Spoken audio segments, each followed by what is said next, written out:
Karibuni.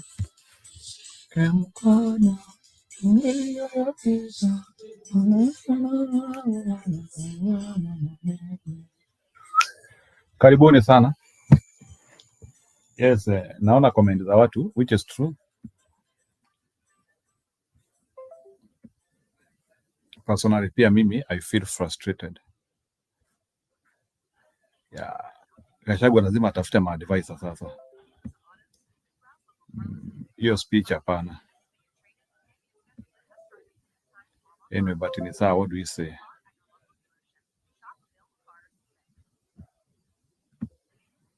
Hiyo script hapana. Anyway, ingieni. Wacha ni share link alafu leo nataka ku handle the heart of election rigging. So kama kuna mtu akona information kidogo about that, unaweza ingia kwa show. So show yetu itakuwa very educational. So kama una information about vile mauchaguzi zinaibiangwa, leo unaweza turuhusu kidogo. Ama uruhusu wale watu ambao wanaweza analyze hiyo situation. Nataka tuangalie West Africa, tuangalie Europe, vile mainchi zinapanganga hiyo maneno. Kama kuna mtu anajua something more about the color revolution in Eastern Europe,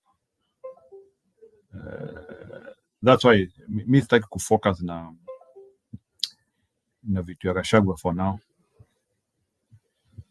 So I would rather first of all focus with what can shape us in terms of unilaterally changing our thinking and focusing. Anyway, nimeona kwa comment section in his war amesema wataenda kwa koti. We will wait. He said there that kuna uwezekano watu wa Mbeere wakae for long without a member of parliament. Yeah, which is okay. So we are not worried about that. So whether watu wa Mbeere watakuwa na mbunge ama watakuwa naye, hiyo haituhusu, but tunafaa kutumia hii episode kujisaidia. So yes.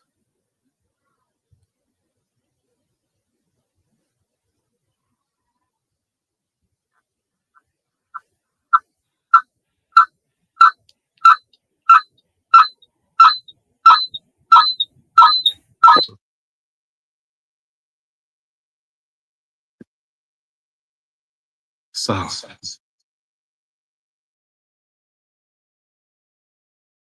Nimetuma link. Yule anataka kuingia anaweza ingia. So leo nataka kukua very specific. Let me see where I begin with.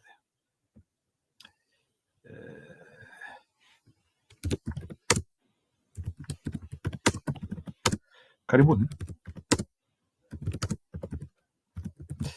Kuna kitu tunaitanga coup at the ballot.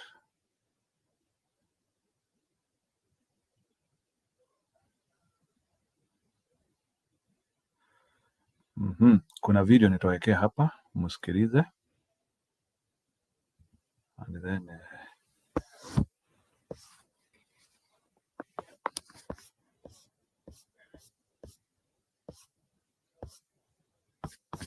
alafu tuendelee.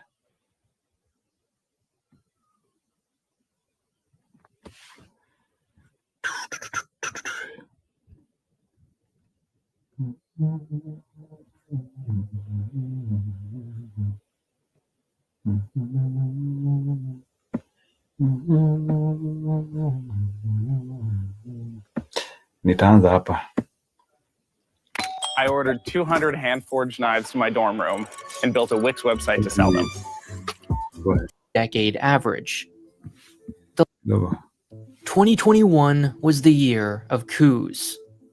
In total, 6 countries experienced at least one attempt, 5 of which were successful. That's as many as the previous 6 years, from 2015 to 20 put together, and over 3 times the 2-decade average. The last time the world saw this many in a single calendar year, in fact, was after the fall of the Soviet Union in 1991. The UN Secretary General went so far as to call it an epidemic. Clearly, coups are not a thing of the past. But what's remarkable is how little they've changed.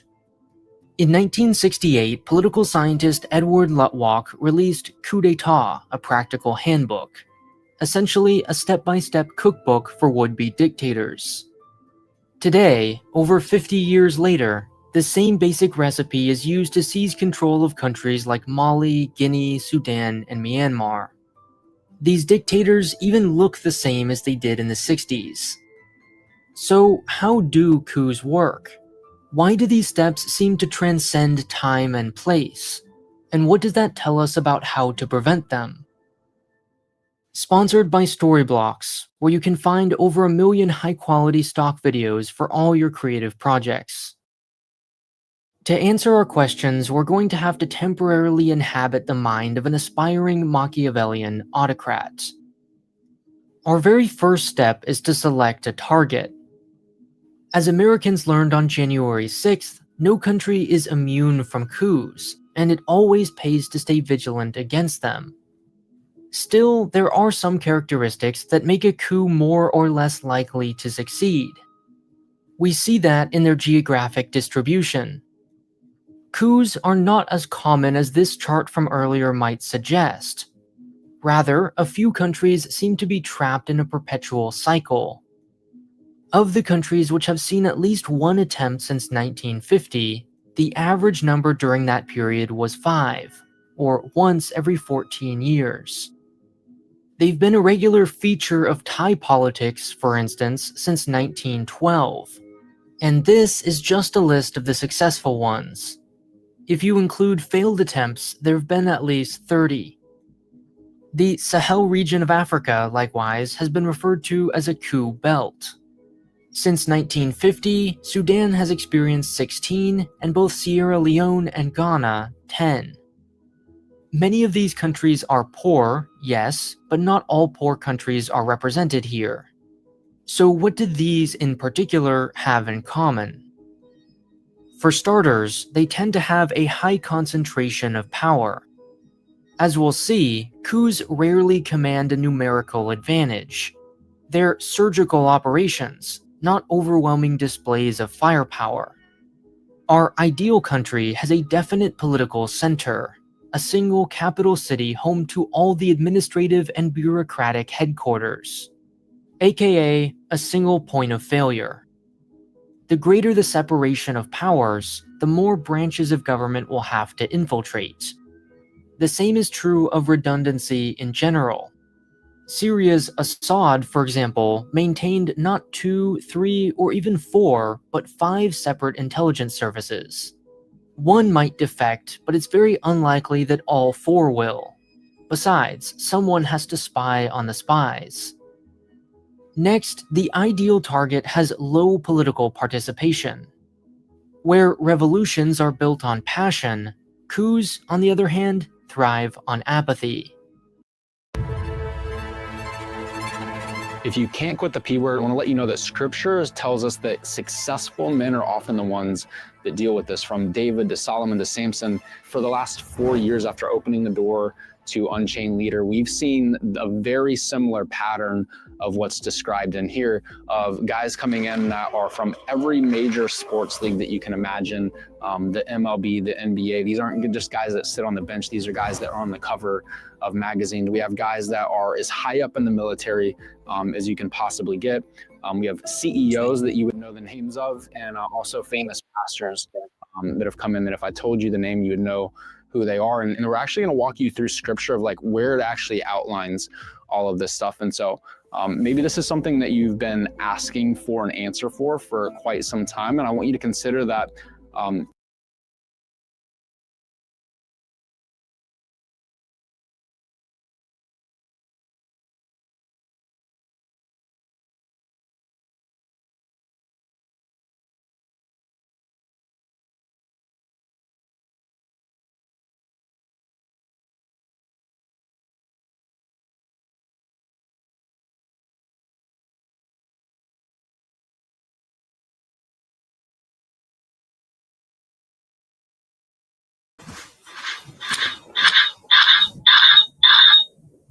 Sorry, I don't know what is the problem, lakini nitaangalia tu kidogo.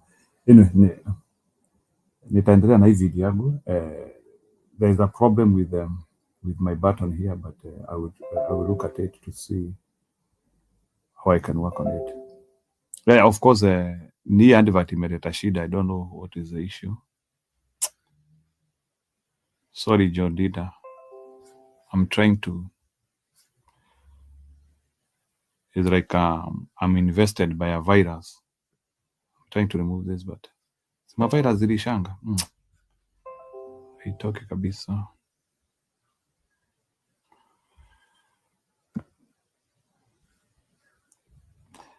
Anyway, so nimesikia watu leo wakiongea story ya what happened to najaribu kuguza kitu then I'm not able to. Anyway, I'll just remove this video because I have no alternative, because there is a place I need to click, but hiyo nini haiwezi toka.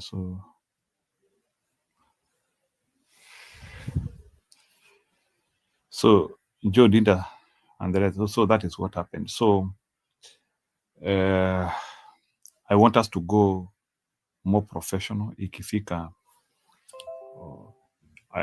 I want us to go more professional ikifika, like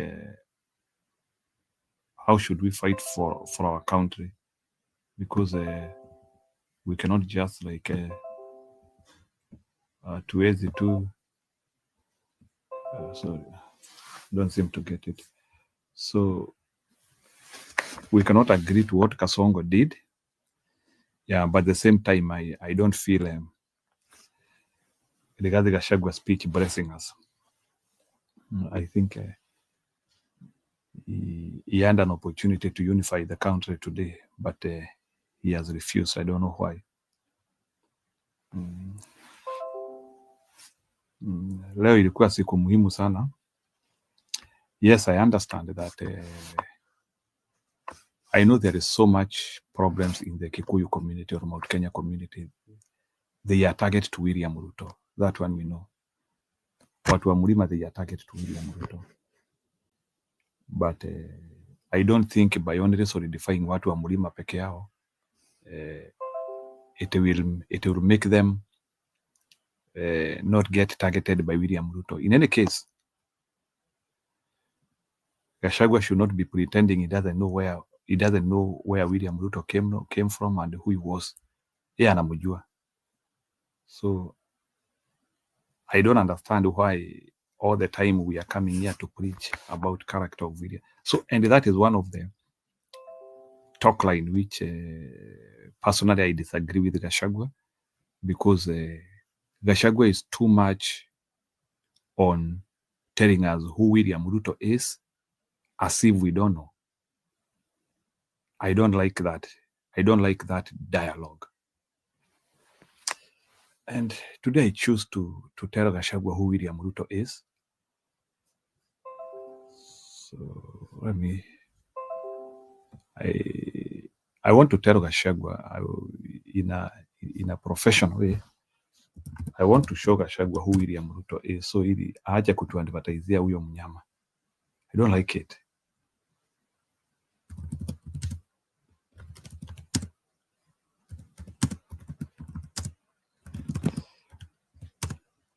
Na nataka pia watu wa Mlima, we have now to become clever. We stop now behaving like we stop behaving like idiots. Watu wa Mlima, tusipo apply ujuzi na maarifa, tutamalizwa tukiona. Tena waoneshe. Mimi nauliza nyinyi, kama mko na shida na Wakikuyu, hamuko na shida na Wakikuyu kuliko sisi wa Kalenjin? Mimi nauliza nyinyi, kama mko na shida na Wakikuyu, hamuko na shida na Wakikuyu kuliko sisi wa Kalenjin? Mimi nauliza nyinyi, kama mko na shida na Wakikuyu, hamuko na shida na Wakikuyu kuliko sisi wa Kalenjin? Mimi nauliza nyinyi, kama mko na shida. I needed to tell Gachagua that because unajua Gachagua, that is the man who you worked for or you worked with. So this idea whereby you only want to give us the rhetoric about Ruto, and that is a man, it doesn't bless us. We should just be swift in strategy and bringing the country together now. There's no way in which Kikuyus can be able to defend themselves alone. If there is one man and he has power and he is targeting one community, you don't galvanize that one community only to fight against that person. You take your case to the country, and the country is able to defend each other. We can defend each other. So stop galvanizing. The Kikuyu community has no capacity to defend itself against somebody who has decided to finish them. But this war can easily be won if we work in tandem with other communities. Because I don't think even other communities will be feeling good when Kikuyus are being targeted or when their businesses are being destroyed and other things are being destroyed. Because remember, we also share some interest together.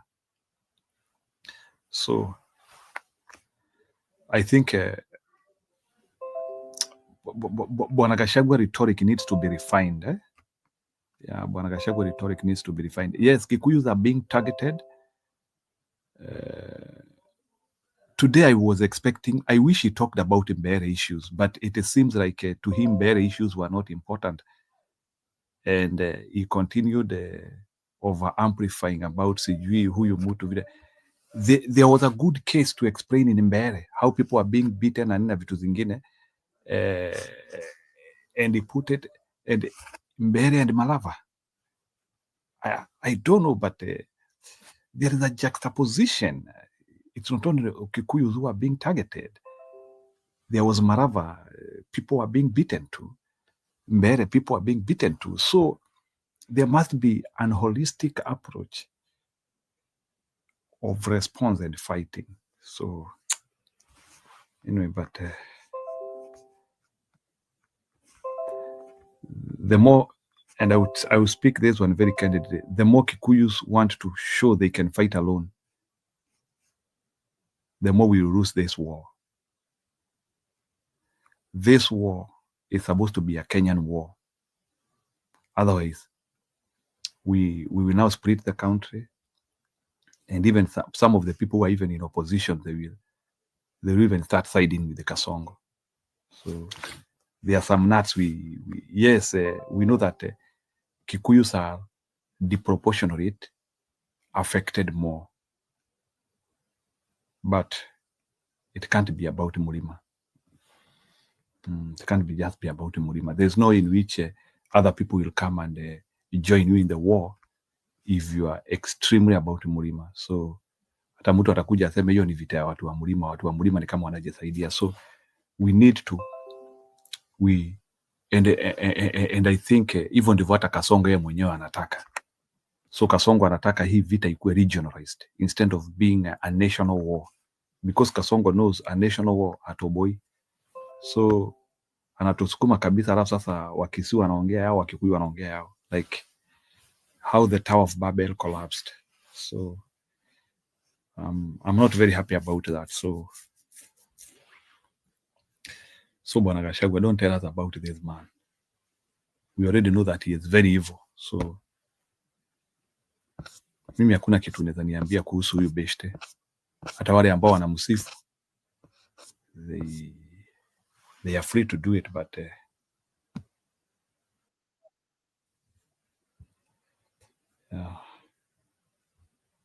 play this because history is history. Kuna watu wanasemanga history doesn't matter, but history is history. Shida na Wakikuyu, hamuko na shida na Wakikuyu kuliko sisi wa Kalenjin. Tuko na shida kubwa zaidi, sawa sawa. Lakini ikifika mahali unatofautisha maneno, unaweka maneno ya tofauti za kijamii kando, unatafuta serikali kwanza, kwa sababu ile serikali itakusaidia kutatua matatizo ulio nayo. Lakini kama wewe unakwama mahali moja, unasema huyu si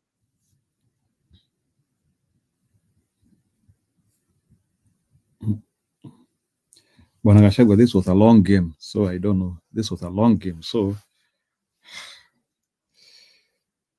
that is the man you worked with. So stop crying and strategize. So maneno ya kushindanga, kuna vitu raia elewi. Hata ukikuja kulia raia elewi hizo vitu. Raia anataka solution. So what you told us is that utadefend kura zetu. Those are the things which you should be telling us.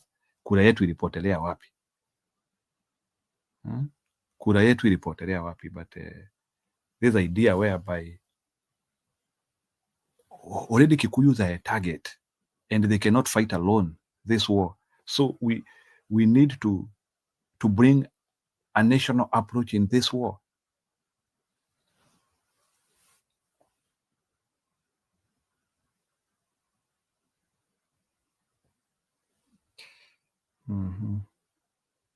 No, let me tell you, there is something I also don't like Uhuru Kenyatta. So when it comes to Uhuru Kenyatta, you and I,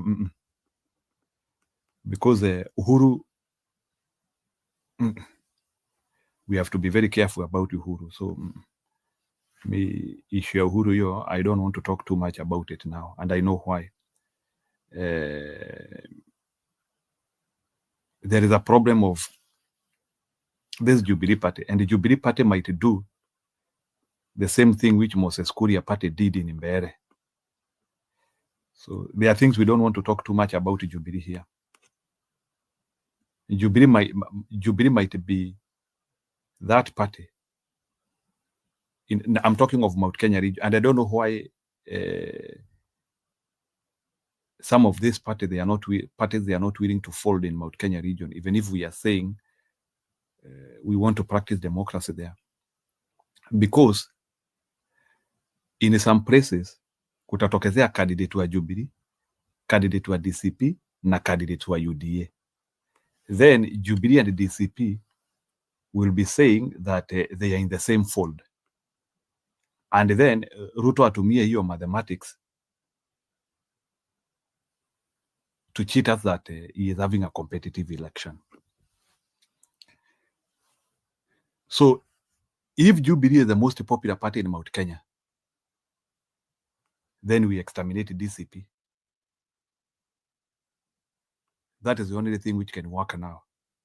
So otherwise, history and Mbeere, it will be, you can see already Ruto has used Moses Kuria very effectively. And over 2,400 votes went to Moses Kuria, and who is also pretending that he is in the opposition. So it is simple. Now you keep to Atufichi.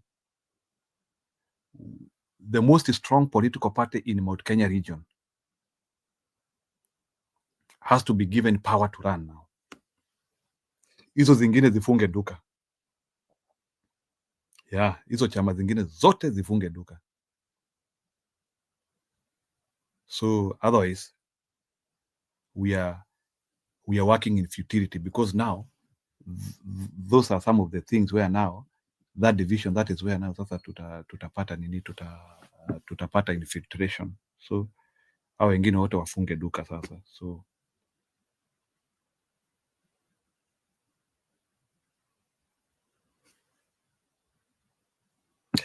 no, Janet, I don't want to talk about that. So mimi ndio nasema hivi, na hii ni kitu tutaanzia kusema, and we are now even now saying Mlima Kenya chama itakuwa moja,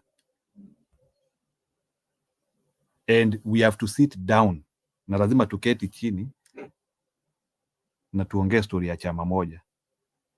Lakini history ati ya tunasema ati kukuwe na chama 10.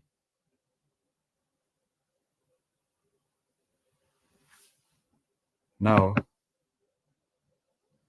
we have we are up for a road shock because zingine sasa Ruto atakuja wapee pesa, and you don't need to collect a lot of votes. By the way, you need 1,000 votes are enough to make a difference. Na unakuta huko hata hatuna. It is the same thing which even happened in 2007.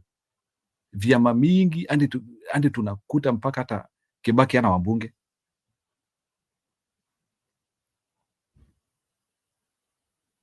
No, kama hata kubali, we will not follow, we will not work with the 10 parties. Hiyo nayo hakuna.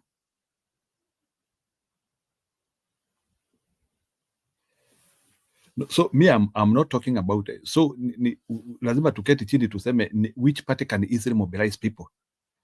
So tukisema hii chama ndio inaweza mobilize watu, alafu hizo zingine zote zifu, or maybe waketi chini they come up with one party. But shida ni history ya kusema ati lazima hii chama ikue. Why can't Uhuru and Gachagua unite and they form a new party? Why? Si basi wako kama huyu hawezi acha DCP na huyu mwingine hawezi acha Jubilee. Sasa tuseme wacha tuachane na hizi maujinga sasa. Let's unite under one political party. Mbona kila mtu anajisikia na yake? Hapa iko issue hapa. Hapa iko issue.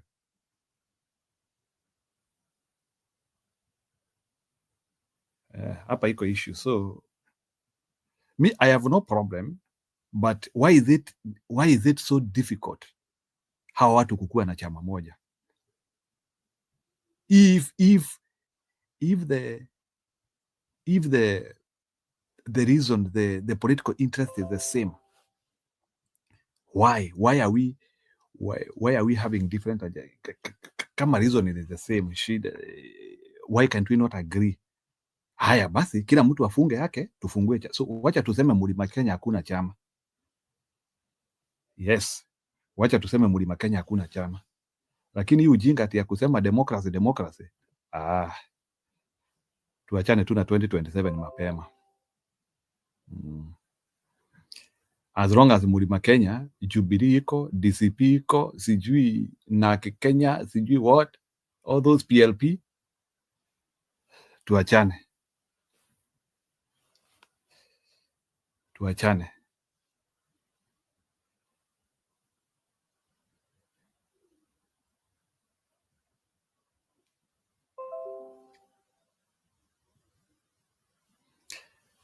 My channel is called Kenyan Democracy. It's not World Democracy. So Madam Anne, wachane na mambo mingi. So tuache stress mingi. So anyway, wajipange, lakini those political parties have to die.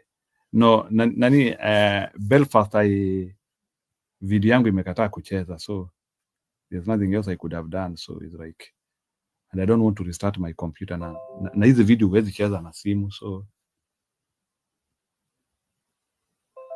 and I know watu people are being like wanasumbuliwa na advert na hiyo button where you need to click to remove the nini, kitu ingine ime sprout hapo, and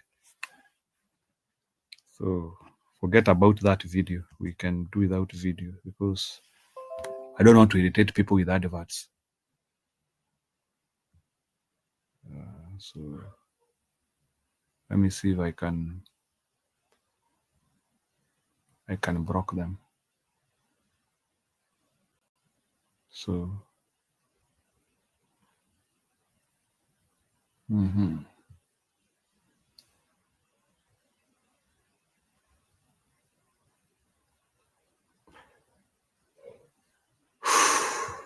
Belfast already, huyo jamaa alielezea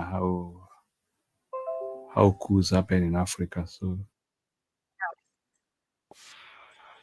how do you advert? I don't seem to be able to remove that advert.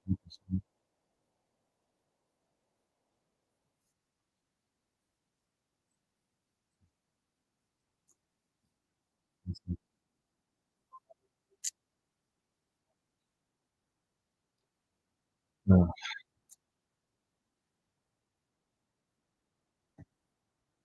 I need to work on this computer of mine. So Wacha hiyo advert iishe, nirudishe hiyo video. I'm waiting for the advert iishe. I just saw that the people are getting irritated by the advert, and I don't seem to have a place where I can.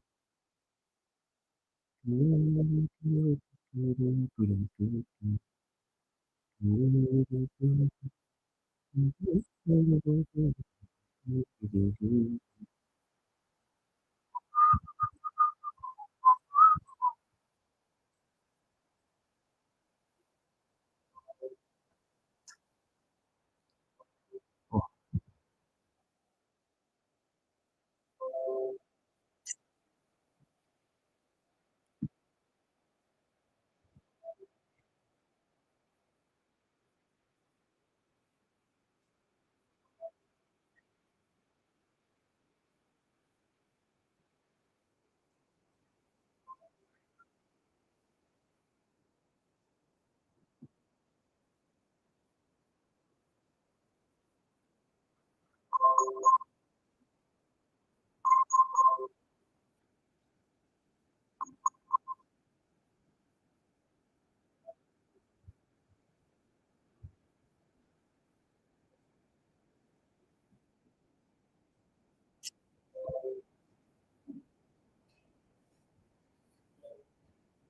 okay.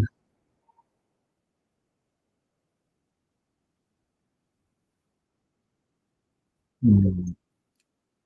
Anyway, hiyo advert inaisha, so let's wait.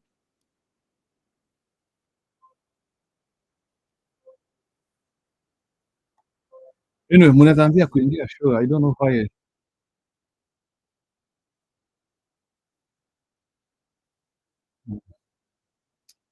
Yeah,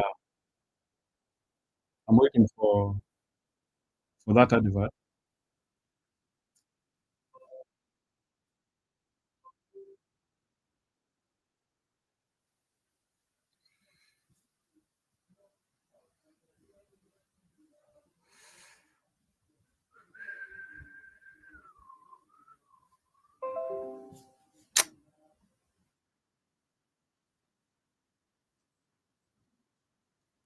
Sawa, Belfast, changia kidogo. We need to work on something here. Tunaongea about modern day rigging. Do you think mtu anaweza elewa uchaguzi inaibiwa aje kwa dunia siku hizi? Let me restart my computer. I'll be back. Is that okay? Umeenda. Let me remove.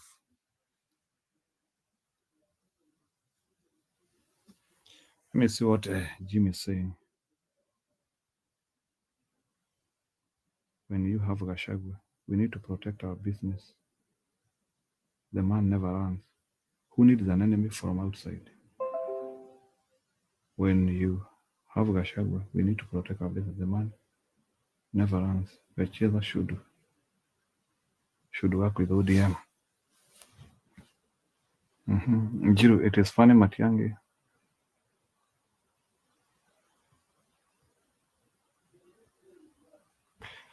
I don't know, but I don't know what we need to say. So anyway, let's talk of other things like hii mambo ya kina Gachagua na Matiangi to me is becoming complex every day because these people don't seem to have a working plan.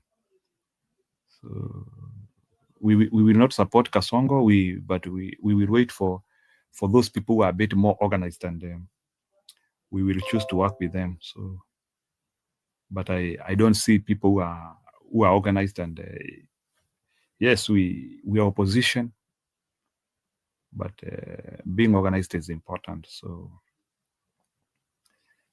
ni sawa. So Belfast amekuja na akaenda.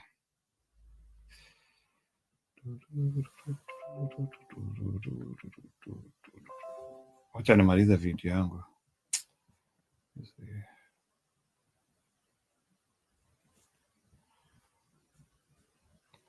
I needed to restart the computer, but I cannot restart it now because the show is already running.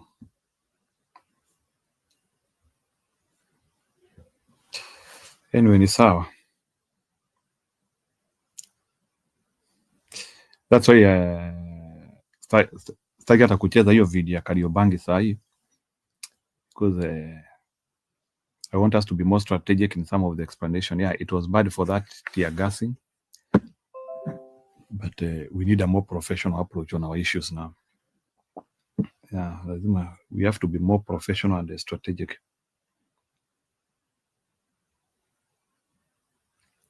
Lakini Gachagua na Uhuru, they have to look for means of working. I think hii story ya Mbeere, if we have not learned with it, tuache story mingi. Yes, I know we are going to court, but there are things to learn kwa hii story ya Mbeere, like divide and rule tactic. Mnakuwa chama mingi, Ruto ana infiltrate moja. Ama unajua, let me tell you what happens. Mkikuwa chama mingi, Ruto anaweza kuwa hata hapendi hiyo chama, lakini anaenda tu, anakuwa tu na proxy wake, anamwambia enda uingie Jubilee, nitakupea pesa huko upate kura huko. Na pia so mkiwa na chama mingi, let me tell you what happens. The dangers of having many political parties ni hii. Ruto anafinance msee wa UDA na anafinance msee mwingine to fight the other guy. Hata mkikuwa na political party 4, Ruto can finance the 3 political parties to finish this one, because you see even one way of winning, na ndio nataka kuelezea hapa, one way of winning is not to focus on your enemy alone. You can also win through collaborators who pretend to be your enemies. Story ndio hiyo sasa. So as long as Mlima tuko na like 3-4 political parties, tuachane na hii story bwana. Tuende tukalime sukuma na tuache hiyo jeni tena, sitawadanganya. As long as mko na 4 political parties, muachane na siasa kabisa. Muende tu mlime ile tu sukuma. Mnasemanga nyinyi hamtaki kusikia biashara zikiharibiwa, amtaka. Now that one I will agree. Hiyo nitakubali kabisa, because what will happen, tunakuwa na chama 4 Mlima Kenya. Si Ruto akona kodi yetu, si akona tax yetu, ana identify tu chama 3 tu na anafanya kazi nazo. It doesn't even need to, hata hitaji Uhuru anaweza kuwa, by the way, acha niwape scenario. Hata Uhuru anaweza kuwa afanye kazi na Ruto. I want to give you a typical case. Jubilee na DCP. Kama DCP wako na candidate strong, it doesn't mean that Ruto has infiltrated Jubilee even without Uhuru knowledge. You don't need Uhuru to infiltrate Jubilee. You only need a candidate wa Jubilee in Manyata constituency, ama candidate wa Jubilee ama chama yoyote in a certain place. Na huyo jamaa unaenda unaongea naye direct, unamwambia mkubwa, wewe mzee wewe kanyangia hapo, tutakupea pesa vizuri, wewe kanyangia hapo, wewe shikilia hapo. Jamaa tu anakaa hapo. So una make sure like kuna wase watatu who are pretending to be in your government, who are pretending to be opposing you, na wanaongea vibaya sana kukuhusu, lakini hao majamaa wewe ndio unawapea pesa, because wanafanya they are doing your work in the other way. So kama in shorts, ili nipe Eli nafasi aongee. Kama Mlima Kenya, we are talking about 3 or 4 political parties. Bwana, tuachane na siasa bwana. Tuende tufuge ng'ombe zetu, tuende tufanye tu zile biashara tunasemanga tunafanyanga, tuende tuanzie kufanya ile mahoking yetu. Yeah, tuende tu tufanye hizo vitu tu na tuachane na kila kitu. Sasa and we should not na alafu sasa hakuna story ya kushughulika nani anaongozanga hapa, nani anaongozanga hapa. Is that simple? If these guys cannot unite under one umbrella, not a coalition. Coalitions do not work. Chama.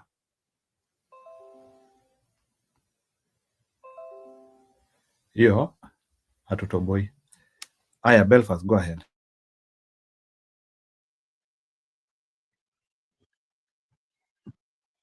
Jill, good morning. According to the time in the UK and Ireland, it's just about 1:10 in the morning. How are you? So Unajua nini? December imefika huko nasikia. You are in the month of December. December. Kabisa.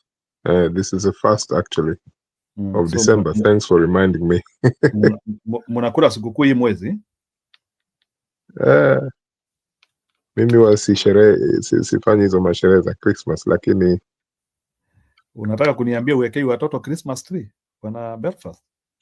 Lazima uwekee watoto Christmas tree bwana. Hapo usianzie kufanya tu watoto wako kuna vitu hawapati sababu because of your indoctrination.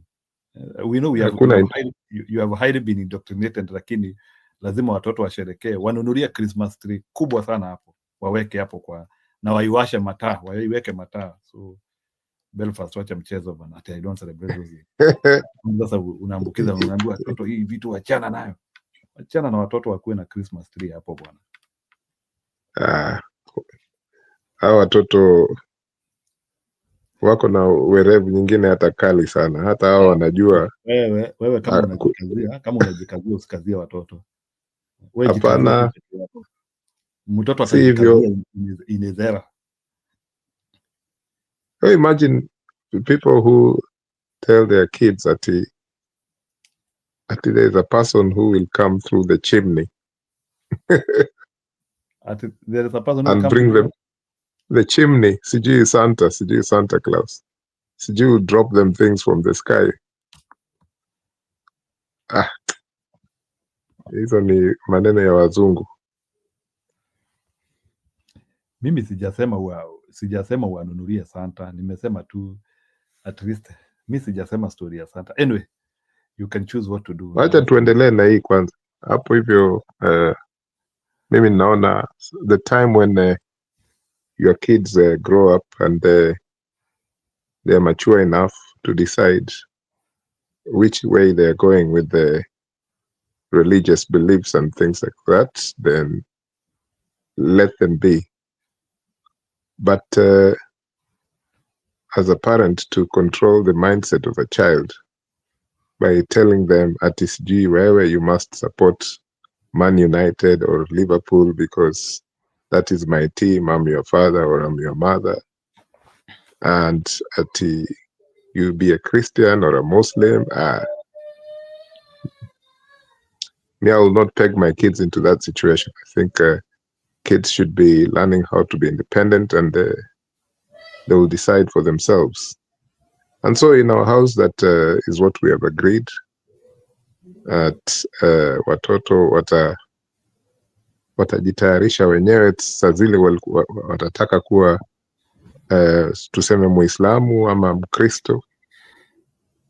Hiyo ni mapendekezo yao, but we don't prevent them from celebrating these events when their school have those Christmas shows or Eid, whatever. We allow them to integrate with the other kids, but we don't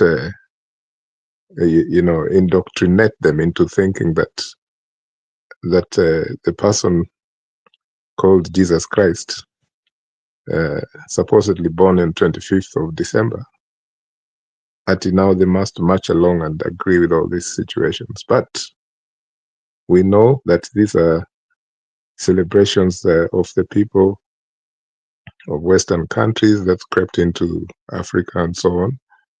And these kids, they know about these things.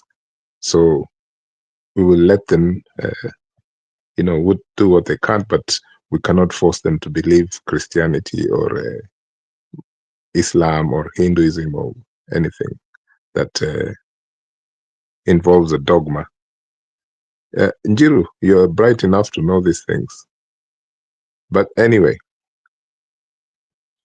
I hear you very sad. You're very sad today because of the so-called elections that have taken place in Kenya recently. And I am not going to preach to the converted, because I think we all know the model of electoral practice in our country, and we know that that is not going to change sufficiently anytime soon, because the constitution has been very corrupted, because, I mean, even take, for example, the so-called ministers who should not be involved in politics, the CSs in Kenya. In the last, I would say, 7 to 8 years since the 2010 constitution, that bit about the civility and neutral stature of CSs, that has been thrown out the window. And most of these CSs are now just political thugs. Sometimes even politicians perform better than these CSs that we see.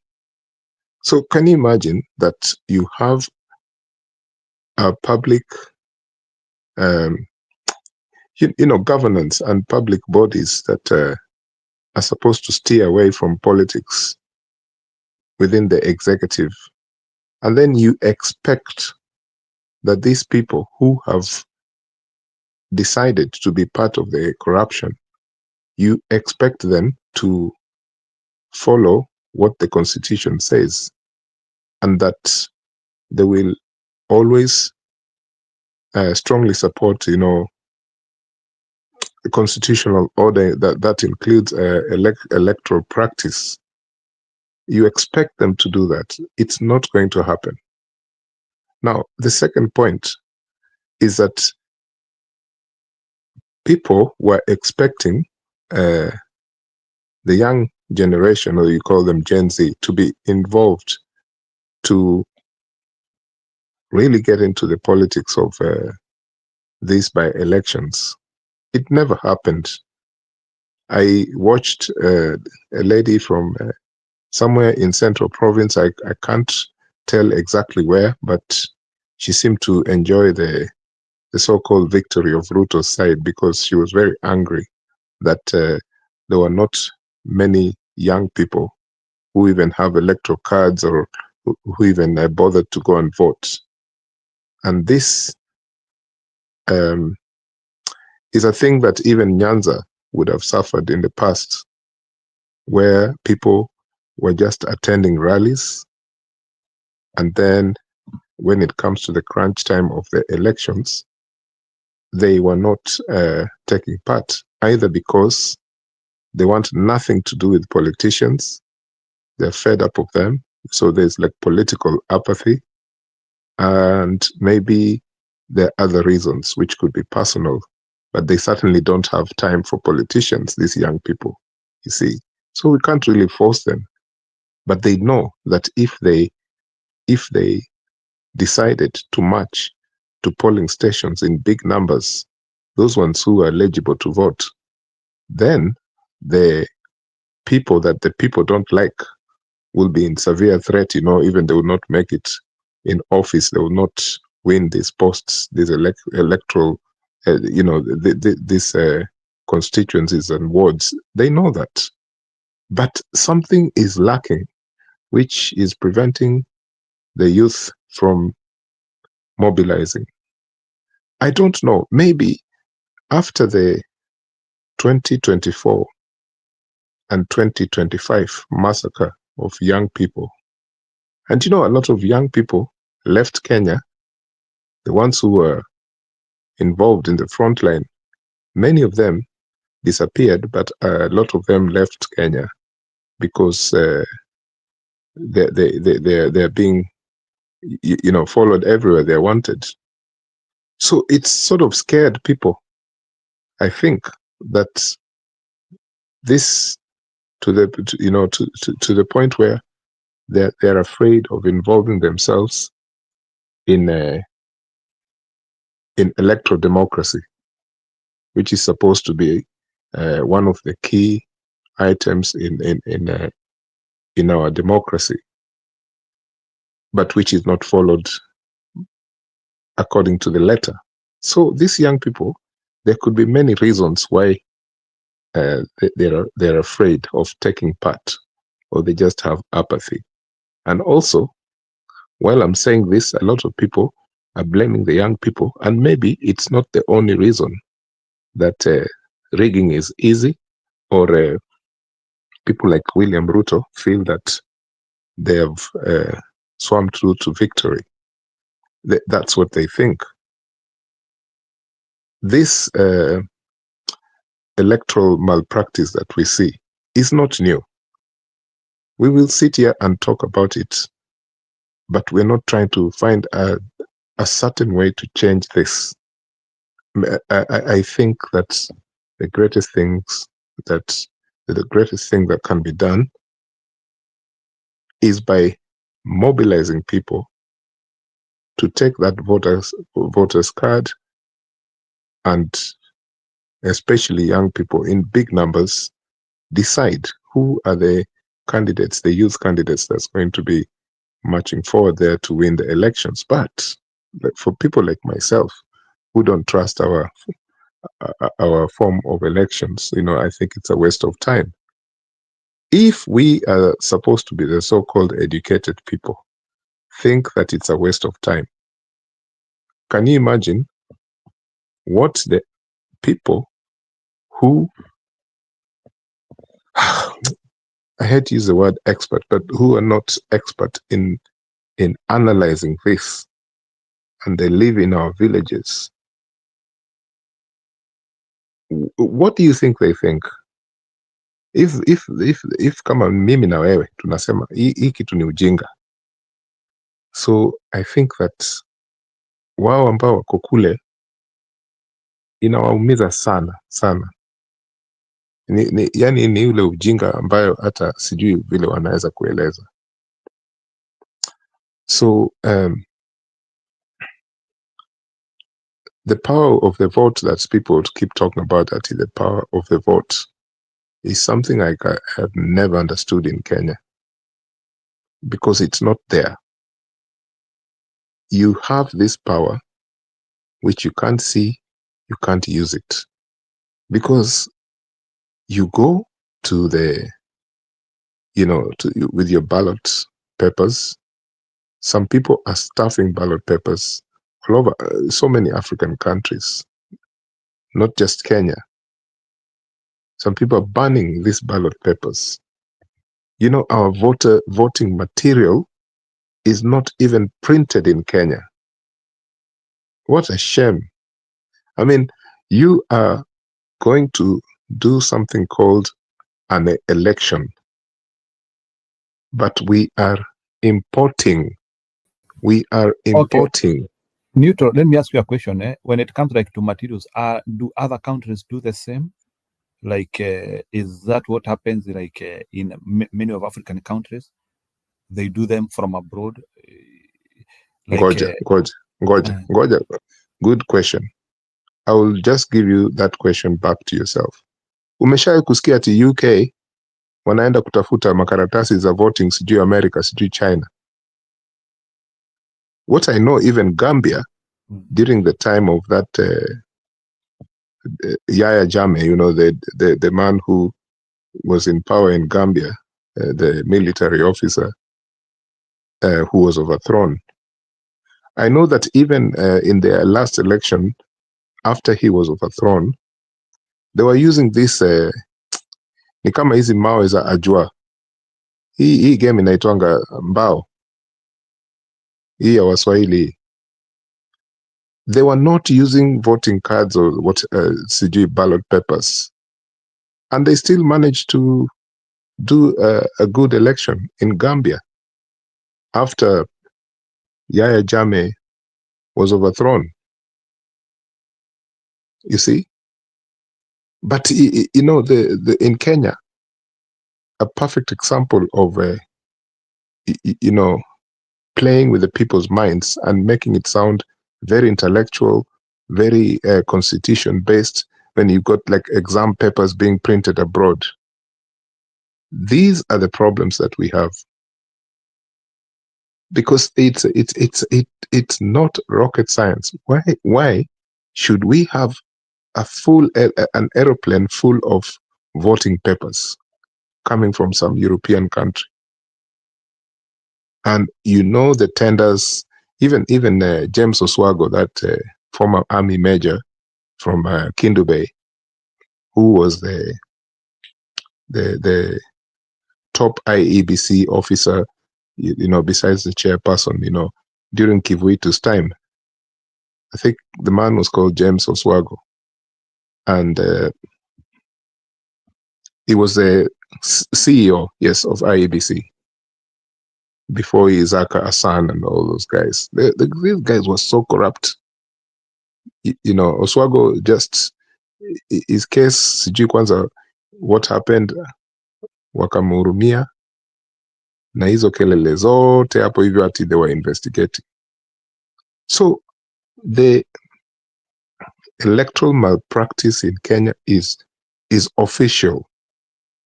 It is something where it is so official, yani, and you wonder why someone who wants to be president or even an MP, a ward representative, would spend so much money to try and get that seat.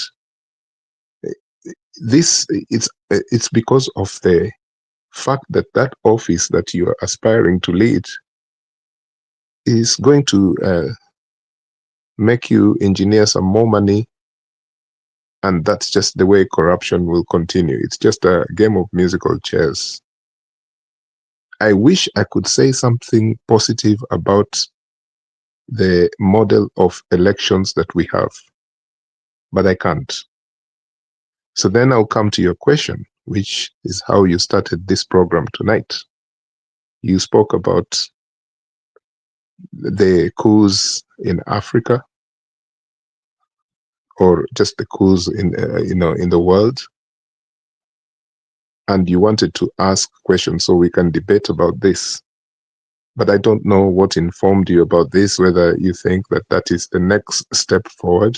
But obviously it can't be, because if we can, you know, we have civilian coups in Kenya and in many African countries all of the time through breaching the constitution. You know, rigging is part of this formal exercise. You know, we literally go against the constitution.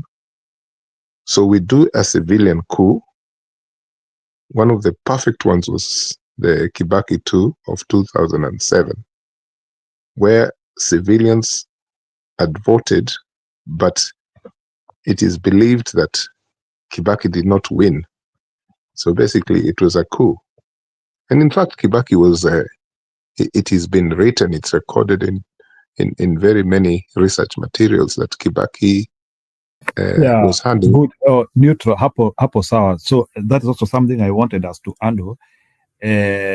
Practical coups and coups at the ballot, because you know they happen in different ways.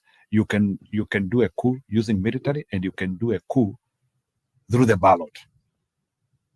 And those are some of the things I think we will separate. And maybe now that I can hear you, umeanzia kuzielezea, can you try to separate the two? Because like especially like Western countries, you know very well, Western countries, they do coups, but most of their coups happen in the ballot. They will not do military thing, because you know they want to purport this democracy thing, but you'll see things which you cannot imagine. Maybe a sway of an election in a certain direction, and maybe it was a way of taking over the government, because they still want to continue preaching these issues of democracy globally. Go ahead. Thank you. Thank you. There's that high offense which people were facing. You know, they would be hanged, or there'll be something like a death sentence. What is that? When you commit a coup.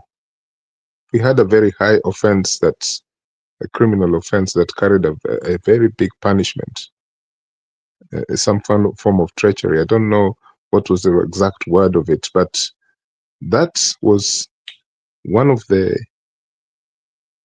things that made African coups nearly impossible, because people were afraid that if it went wrong, and if a coup goes wrong, the repercussions are quite fatal. And so you find that the people, the officers who are dining together, they must know very well the junior officers. The junior officers must connect with the senior officers. Now, in military parlance, that's what I'm saying. But we know that in Kenya, ni saa ngapi senior officers, I am talking about the star generals and so on, majors and even brigadiers, what time do they have for the junior officers, especially in a country that has not experienced successful coups? So you find that this mobilization is impossible. It will never happen. And if you had an officer who could marshal support, even amongst just the 4 leading ethnic groups within the military, and I'm talking about back in the day, the Kikuyu, Kamba, Luo, and the Kalenjin. Now I don't know what is the distribution of representation of tribes in the Kenyan military, but back in the 80s and even up to 90s, maybe this was still important until there was a time it was mainly just the people from Rift Valley, and to some extent Central, not so much even. Then, of course, people now think that maybe the military is nearly well balanced, but not at the officer level. So in Kenya, this dream of changing the country, even without bloodshed, but militarily, is near impossible. Another reason for that is because our key ally is the former colonial power, Britain, which this country has immense amount of interests in Kenya, that if something happens just a little bit, they are interested to see how they can twist it here and there. You see how the Americans and the British diplomatic agents behave when every time Raila Odinga and the leadership of ODM and other opposition figures went to court, to protest the rigging of elections. The next thing, they were either invited to visit the offices of these diplomats, or the diplomats themselves went to Upper Hill to negotiate with Raila Odinga. It shows you that the powers of the West, and now even China, are always part of this ring of whether we have a democratic exchange or transition or not, because they're very much interested. When Ochuka, for example, in 1982, as a junior ranking officer, he was just a private, was sent to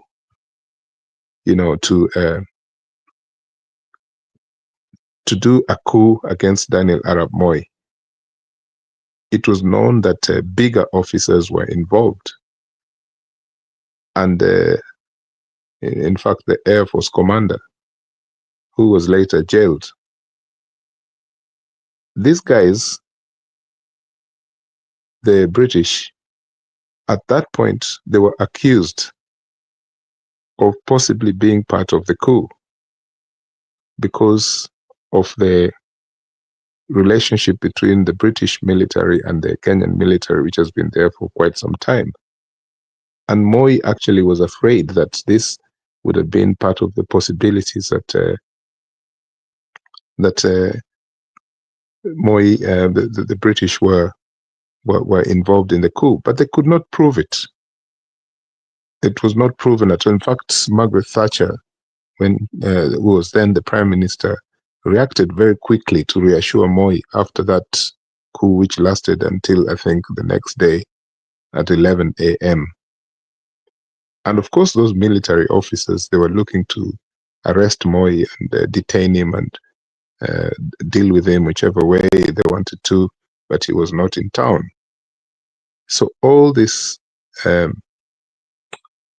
things that were happening at that time did not conform with the way the coup leaders were thinking. That's why you hear this phrase, they were not well prepared at that time. But this was a time when coups in Africa were now starting to gain a lot of, not a lot of support, but they were starting to make sense according to the politics of those countries, whichever countries that were facing these coups. These coups cannot be compared with the coups that are happening in Africa today. Because most of the coups that are happening in Africa today, they're more corporate involved, more influence from abroad than the influence from abroad that we had back then, which was primarily because you were colonized by this country and this country wants to continue with you by bringing a military officer who will back you up. Because some failed contracts have shown, and the current president, a civilian president, is not doing as you want if you were the former colonial power. These coups today, they're not even knee-jerk coups, but they are different the way I see them, right? Someone says that these coups are happening today because of the end of the Cold War. That could be a plausible reason, because during that time you could say this coup has been supported by the Russians, or you could say this has been supported by a Western country. But today, that Cold War is a blurred thing because it's not really there. And China is a superpower with its own interests as well. Too many words to describe what is happening and to describe the sort of thing that you wanted us to, to breathe in and out about the coups in Africa. But it's important that we talk about this because the military, they're also part of the body makeup of Kenya. We have to appreciate the military, not that we fear them, but our young people, the generation that we have been hoping for since 2024, they have been stopped from marching towards closer to power and changing the system. And part of the reason why they have been stopped is because the military used force to stop them. Kenyans, we are afraid of these people who have guns. This is a truth because if you give an example, every time that these national violent situations have happened, it is mostly because the police and other armed forces have used firepower. It is not because the Kalenjins are throwing more arrows at communities there in Sondu, the border parts of Kalenjin communities and others, between them and the Kisii, the sides of Bomet, or also having run-ins with Kikuyus who live in the diaspora of Rift Valley. Those things are just happening mostly because the state forces are committing fatal offenses, against their own people. These things have made Kenyans afraid of seeking change, because I believe that there was one time that Kenyans could have changed the country, and that was last year, 2024. That thing that made people turn against Raila Odinga. Unfortunately, they did turn against Raila Odinga as if he was the only person who was supposed to mobilize people. I believe that Gachagua, my last point, has a lot of things to tell Kenyans. I don't care that Gachagua was a DO and he may have done bad things, and all these things he has been accused of, CG, to do with his brother, his late brother, CG, amenyakua, CG, property ya huyu, families are complaining. If we start chambuaring Gachagua yeye mwenyewe, then we need to do the same about all the other politicians. Me, what I support about Rigathi Gachagua is that the information he has and he utters to the people is so important that if we don't take him seriously, because right now I believe he doesn't care kama wanataka kumshoot. I believe he wants to share as much information as he could. So, last point about Mr. Gachagua is one of the reasons why he was removed from the office of deputy president with his mate William Ruto. He was removed. They accused him of being a tribalist, and they only did some cherry picking because it's him, Gachagua. But this man, one of the things they accused him of, in public rallies, is speaking in Kikuyu. Why are people obsessed with the part that he speaks in Kikuyu? What is wrong with that? That's his language.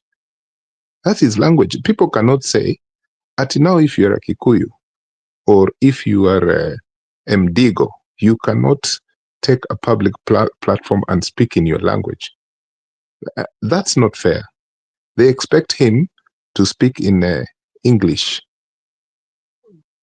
while he's addressing his own people. It's not a reasonable thing, because we have seen these other leaders doing the same. So the thing I say, a prize we have, a big prize, is that Mr. Gachagua has released so much information, and I'm sure he continues to do so to even the media, things that we don't know, even those that are shared online. And there is a way they're trying to stop him from doing that.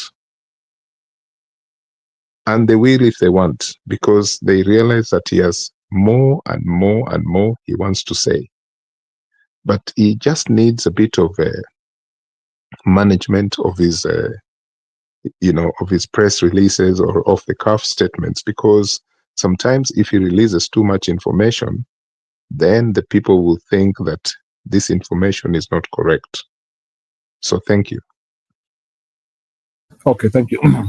Bwana Stone PK, karibu. Today we are handling coups at the ballot. Do you think in Kenya coups have ever happened in the ballot? And if so, at what incidences? And how can we fight them? Welcome.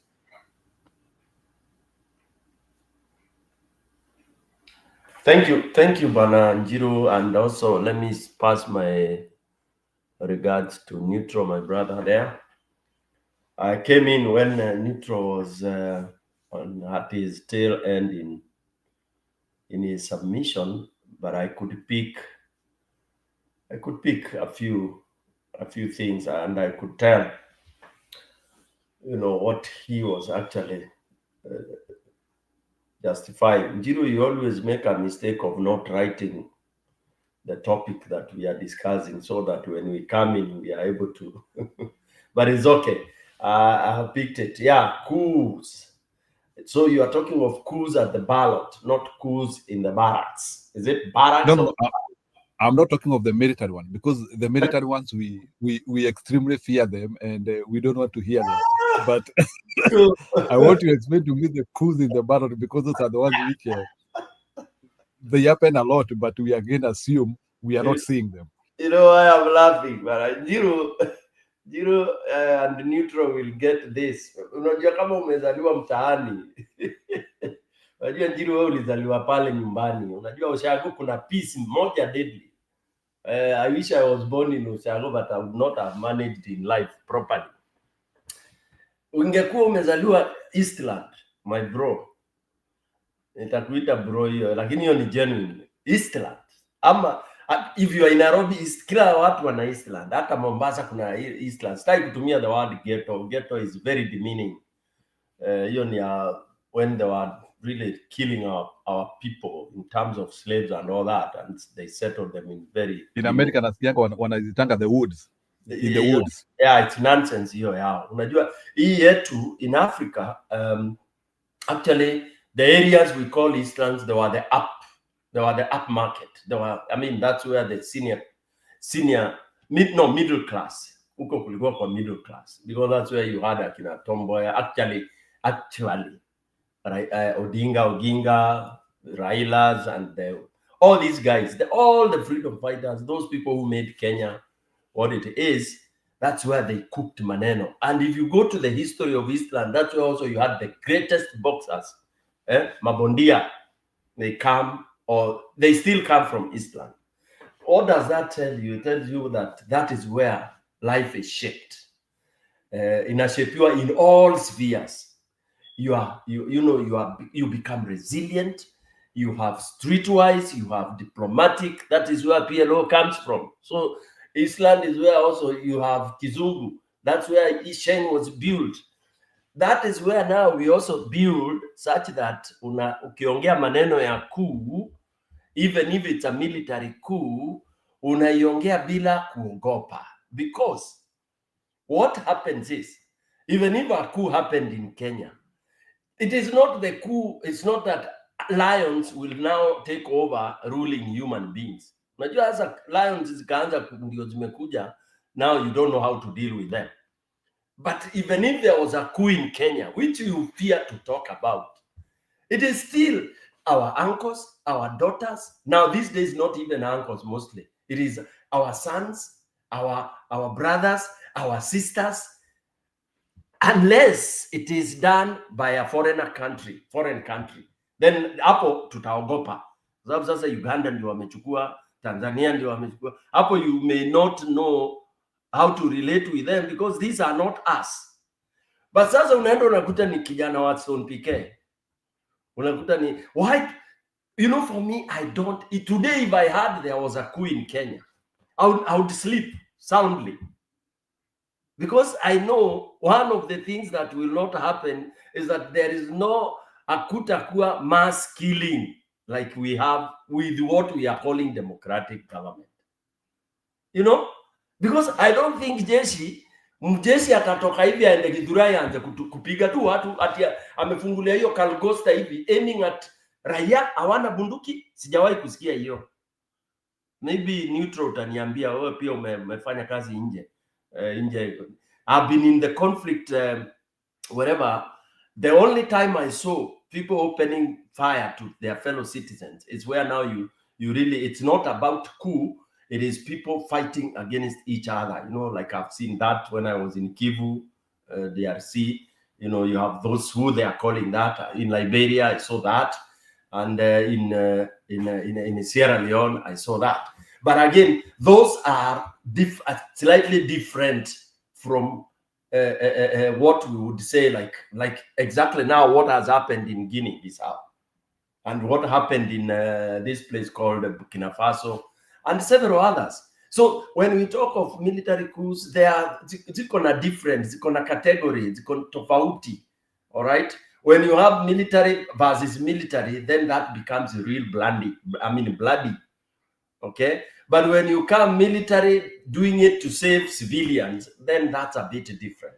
So what we should be now praying and worrying about that. If it ever happens in our space, then we pray that it will be out of reason. And let's not say that at its as a military don't reason. No, they reason.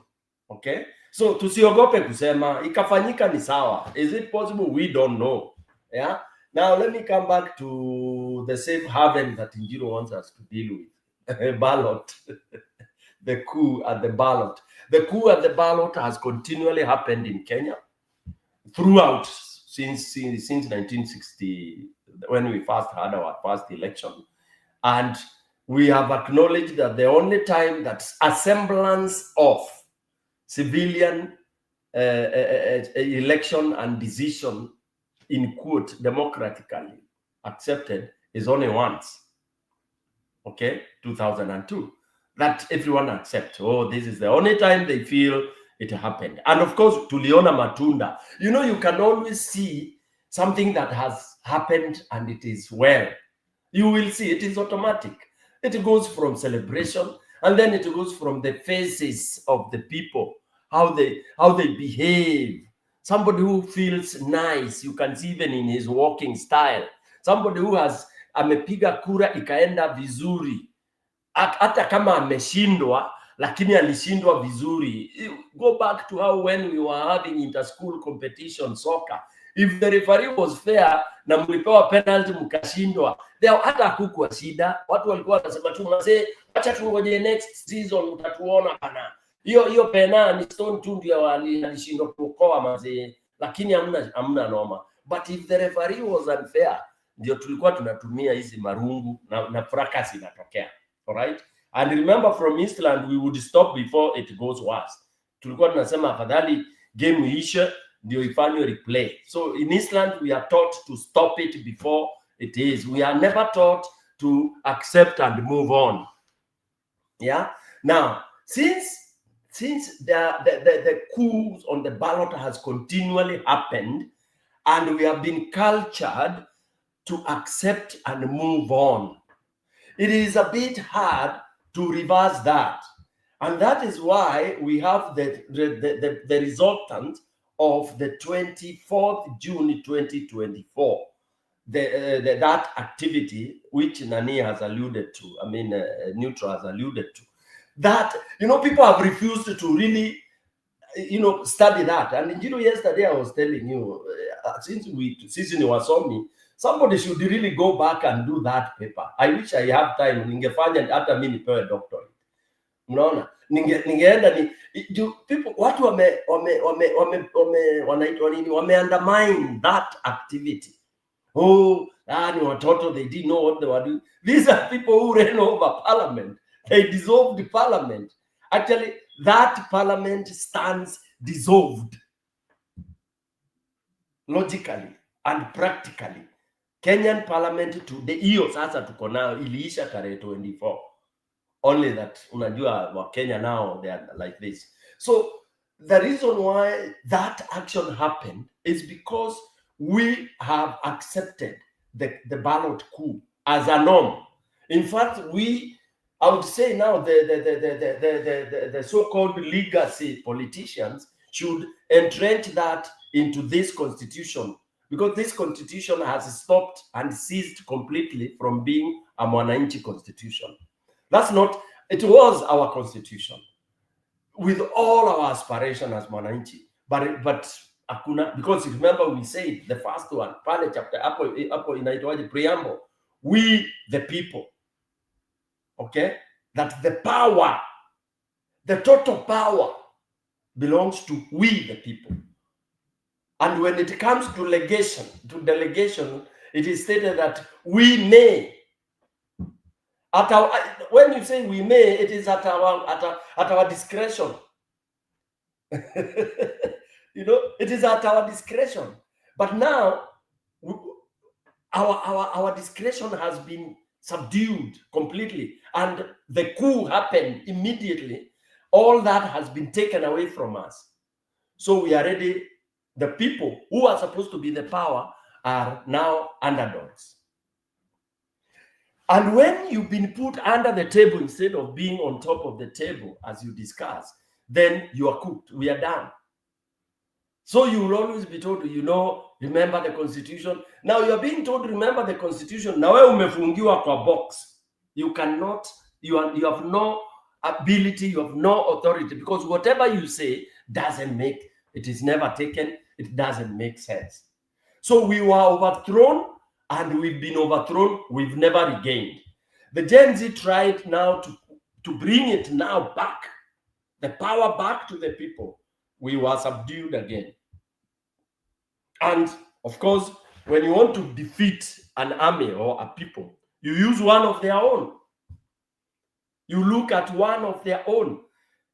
You even sometimes capture one of the generals who is so prominent, and umemaliza hiyo army. We were captured through Raila Amolo Odinga. That is a fact that people don't want to talk about.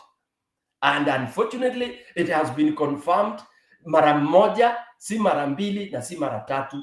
The total sum, the sum total imekuja kukua what we call broad-based. And now that is the gospel being preached. That now you, the people who continue to fight, you will be fighting on your own. Sisi tumeenda pande ile ingine. So it's up to you. So we, the people, we will have to think so hard to gain back that capacity, so that we are able to resist these coups that have already taken place, not once, not twice, not thrice. The latest rubber stamp, kuonyesha mwananchi you have no say, is the by-elections that have just gone. I mean, like yesterday, I had to get out because yesterday there was a lot of nonsense that was being discussed. That elections went well and all that, until I could not, stand anymore. I could not comprehend, because, when we talk of things that we are seeing, unaenda unakuta maji ni machafu, hayanyweki, and because you want to pretend that inanyweka, unasema wewe unachukua na chupa, badala ukunywe tuone, unaweka kwa gari unaenda. Alafu ndio useme ulikuwa hiyo maji ulichukua, nilienda mbele nikakuta maji hata nilibeba kwenda nyumbani kukunywa. And we told you ukunywe tukiwa pale ukakataa. Who is fooling who? Unatuambia hivyo na tuko na clips zinacheza, and that Njiru, we should do that kind of a presentation. Like now when you are talking about coups, you should pull out some of the activities of 2020 during CORD, when Mutunga said what he said, and when he later came, he confirmed that I could not. Remember, he said, I can't quote him directly, but this is what the context was.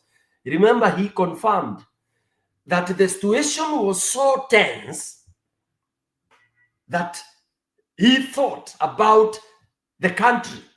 Remember, hear this, that it was true, because what he was confessing is that it was true that the opposition had won. But the tension was so high that he had to circumvent that. Surely, the two wrongs make a right. We need to play such codes, because I know people forget very quickly. Some people, not all. We need to play such clips. That was the Chief Justice then. And I confirm this happened when Mwananchi decided properly. And that's why I come very strongly when people say Kenyans have not, Kenyans have this. I mean, that is tired. Kenyans have not failed to make the decision of what they really want to do. Hiyo tuachage, hiyo ni tired. Because in all elections, atusemi opposition will win by 190% or 96 kama za Suluhu. But the moment they are the majority, genuine, and then the wheel is overturned, and now you go wholesale saying Kenyans have not done this, Kenyans have not understand this. Why do you want elections to go 98% versus 2%? Sio ni ujinga. Even now, when we are talking about Ruto, don't expect Ruto to get 0%. Remember, our politics is 100% political, tribal. So you expect Kalenjins to not to vote for him, and our Kalenjins 200 people. So let's be a bit objective and look at it openly. Now, that was the 20 during the COD, the COD. When we came to, was it NASA? When we came to NASA, the same thing. Even before NASA, that 2007, IBC saying it, and then the commission that was set came and confirmed. So, gentlemen and ladies who are listening to us, and the Neutral and Njiru, the coups are there. It's not debatable. It is proved 100%. Maraga, now, fast forward, yesterday, 2 days ago, they buy elections.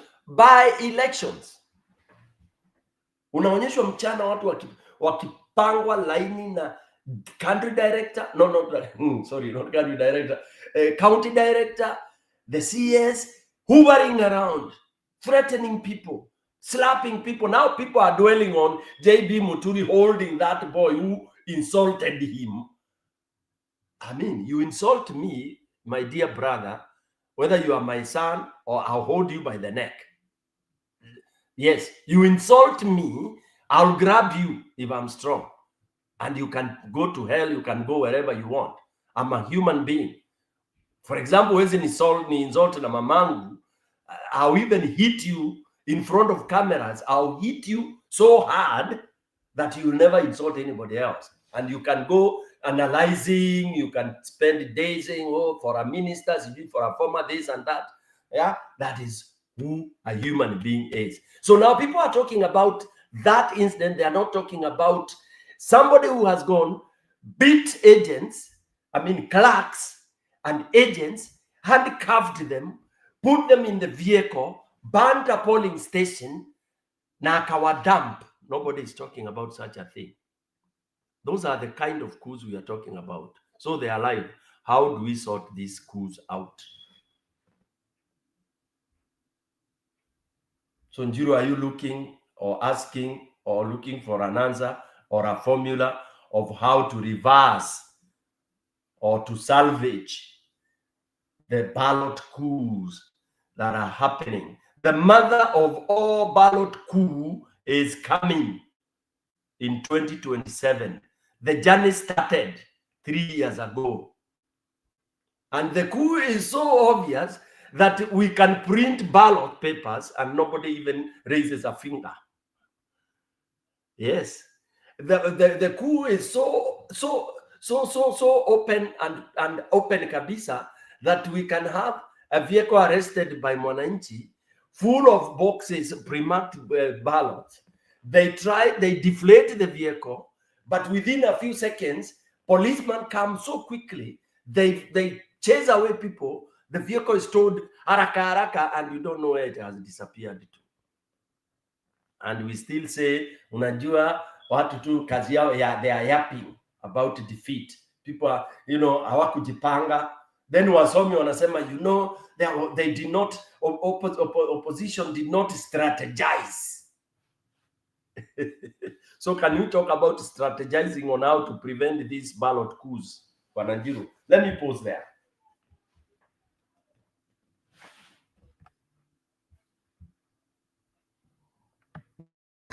Sawa Stone PK. So let me ask you a question. Kulingana na vile umeongea. Is it possible to prevent a coup at the ballot as a people? Because saa zingine hao majamaa wanajitokeza, they say that do your civil right, piga kura, enda nyumbani. Or if somebody decides to do a coup at the ballot, is it a done thing? There's nothing you can do? Can you tell me, like now, I'll give you two examples, and I'm sorry to not to answer direct, but demonstrate. Like now, here you have a CS. That is government. And for those of us who don't know, a CS, CS full name ni ni cabinet secretary. Anaingia, remember, anaingia kwa polling station. And let's all picture this, those of you who might not have seen that clip, because by the way, this was supplied by the social media. It cannot, I don't think it can be supplied by the main media, because they are under siege. They have been captured. They can't give you this. Imagine a giant CS walks into a polling station, and then he comes, insults everybody, and beats those who are in charge. Okay, clerks and agents, chases some of those who try to say, no sir, you know, you can't do this. You're given slap mpaka unaona darkness, unapigwa, unapiringita, unaingia, unajikuta chini ya desk. Then those who try to resist, muna handcuffed, and then you are put in the boots of the vehicles and off, and you are, even motorbikes are banned, and then the ballots are banned. Njiru, how do you stop that as a Mwananchi? Because you asked me, can this be stopped? Can this ballot coups be stopped? That is one. You tell me, or people can tell us here, how do we deal with that? Go flashback at the Bomas, when the coup was supported by a candidate storming in, coming in and chasing anything that is on the opponent side. Keep off. And now it's the only candidate who is there calling shots. People running up, picking papers and doing all this kind of a thing. IBC under siege and all that. And now, you know, it's like they were at gunpoint and they are told, announce this, announce this, announce this, announce this. How do you stop that, Jiro? Remember, I told you, I think we will stop narrating and trying to diagnose, trying to analyze things without, you know, being realistic. Realistically, Bomas scenario and this Gitibori scenario. These are only two I'm picking as an example. Ndio watu waniambie aje, Mwananchi, remember ni Mwananchi. Those poor guys who are doing the job, walikuwa na record. Yeah, but because the ballots were staffed with a candidate they did not want, and they needed to create a scene in order to staff the pre-marked, in order to have the pre-marked boxes to surface and become the real ones. That is how you do it. And that was not at the spur of the moment. It was planned. And because it's a government, it has all the machinery to do that. So where is we the people to counter this? I think you have an answer. I don't need to demonstrate further than that.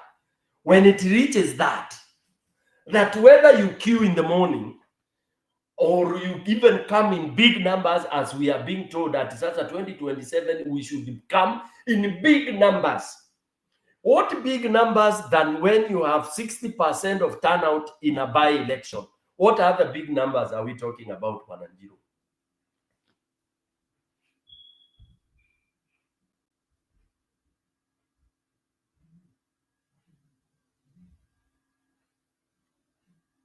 Back to you, Njiro. Okay. Nimekusikia Stone PK. Bwana Neutral, nataka kukuleta on board here.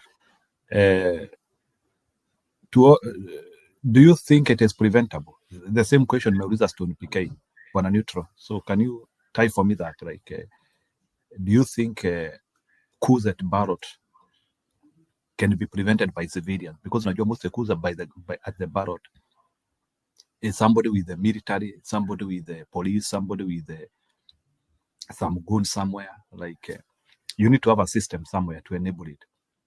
Do you think you can fight that as civilians, or you have to convert it into like a civil rebellion if you have to fight it? Njiru, there is somebody here called Roberto Ino 4301, anasema we want county seats. Why not use the same model? The problem is people who run IEBC. We cannot go military way. Kenya is above that nonsense. That is Roberto saying power belongs to the people and you are advocating for the military coups. Democracy works. Yeah, that's Roberto, somebody telling you that I'm advocating for military coup. I think, Roberto, I spoke very simple English. And Jiro, if you allow me, it's good to explain some of these things. I just analyzed and said, I began by saying why military coups happen. Kenya is not above that. But Roberto, I don't know which country where you are. There is no country that is above military coups. If America has military coups, yeah, and it's a superpower, it's number one. I don't know what you're telling me. Maybe Norway countries are the ones that are above military coups. So you are. I don't think what you're saying is factual. Yeah? In Africa, there is no country that is above military coup. Yeah. What they do, those who are above military coup, is because the military is captured, and it's not a military. Ni watu wa kukula tu vitu za bure, tax free and all that. There's nothing else they are doing. Kufura matumbo tu, wakikula michele na vitu ya bure. So when you say Kenya is above, what makes Kenya above military coup? And you are talking about democracy. What democracy do you have in Kenya? Yes, you have said the county has happened. Which one? You're saying county, we want county, blah, blah, blah. It's not about who wins. This is again, how shallow we lower ourselves. It's not about who won where. It is about how is it? How was the process, bro? Ndugu zangu, this is where we lose it. It is about, you see, I can win. It is not about that sasa Stone PK, because ndio tulikuwa tunataka amewin. Hata akiwin na vita, then it's okay. No, we are talking about the process being so able that anybody who wants to contest knows that I'm entered through a process properly. Back to you, Njiro.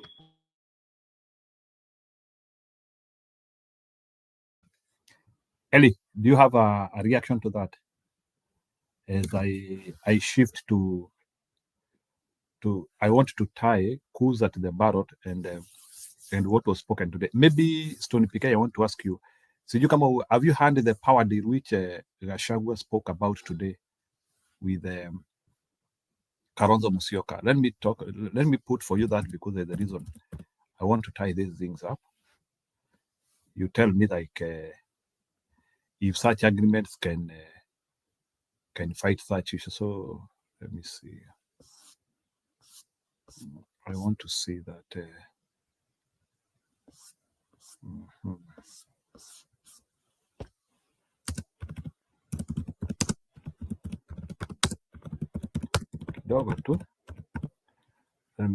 I'm just looking for that because that statement is important.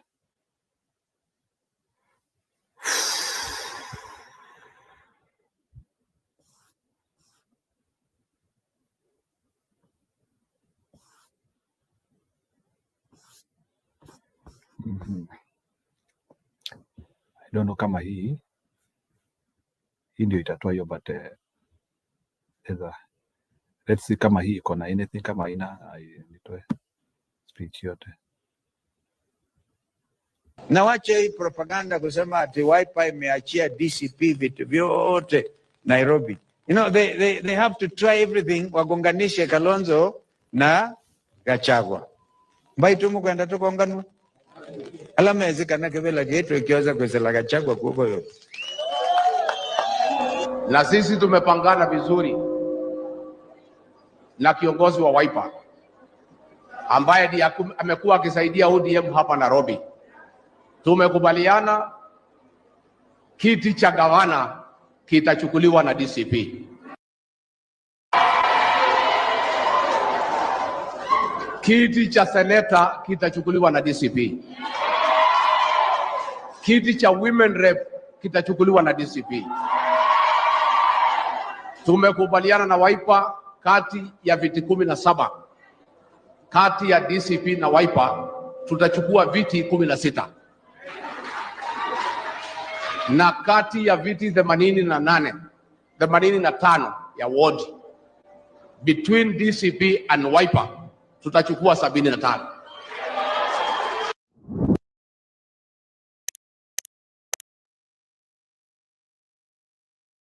Sasa hiyo ni that is na wacha hii propaganda kusema ati Wiper imeachia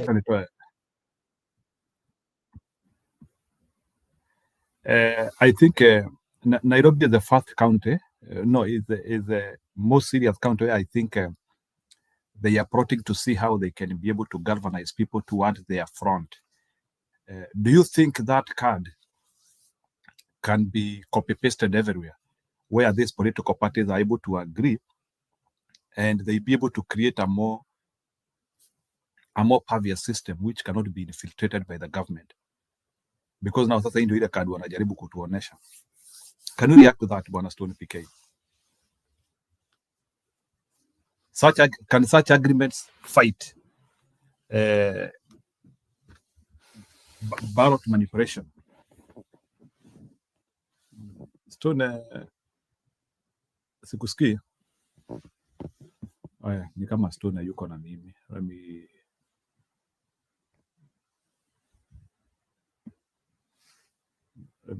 I don't know, sitaki kuweka hiyo maneno ya tia gasi kwa kanisa. I just wanted to wacha tu niweke tu hiyo speech ya Gachagua yenyewe mujisikilia, and then we analyze, although it is somewhere in Kikuyu.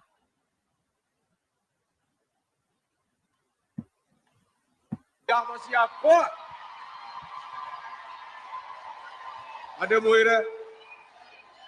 ndimwire twaiguithania no gakua bendera itu ya gite kia gavana, nyumba itu yothe kanini na kanene itakwenda kumenya etagwo atia, itakwenda kumenya kwao niku. Mundu uria tukahe tigiti wa DCP, andu a nyumba itu yothe makaroka tene mamuhe kura. Tutikwenderio guoya Nairobi ringi. Nairobi ro ni ithu aingi, biashara ciothe ni citu, tutikwenderio guoya ringi. Tutingihota tukucaria ithu turemwo ni kurangira ati gutuike nyumba ino itu ni yaga mundu mwongerangira indo cia nyumba itu. Nie ndimwire ikwenderio guoya na njire Ruto ni atuhure uguo arenda, erwo ni atuhure, ni atumangire maundu maria mothe atubangire.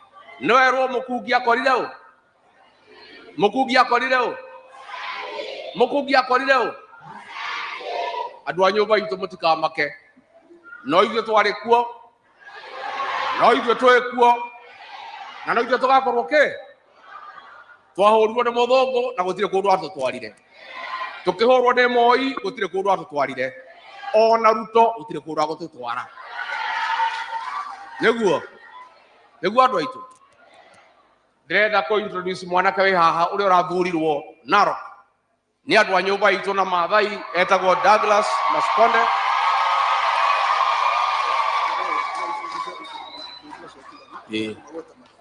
Uyu mwanake agwitwo Douglas Maskonde ni mwana uguo arugarite ta muti.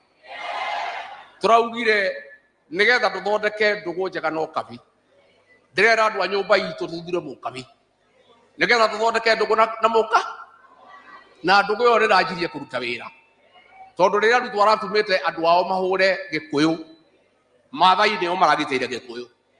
Koguo ndugu ino itu no kabi neje niguo andu aitu. Nie ni njoketie ngatho kuri ukabi muno, na ni tukunyitana tuikare twi kindu kimwe. Sit down. Ndirenda kumu introduce rahicimu ara meha tondu riu ni gucagacire kwa hurwo tear gas. Twina mheshimiwa gwitwo Kamanda mu Afrika wa Roysambu, twina Wanjiku wa Muhia kuma Kipipiri,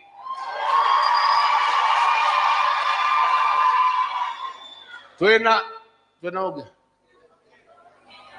twina mheshimiwa Jane Kihara MB Naivasha, twina gitungati gitu mwanake wa ruriri Senata wa Nyandarua John Meru,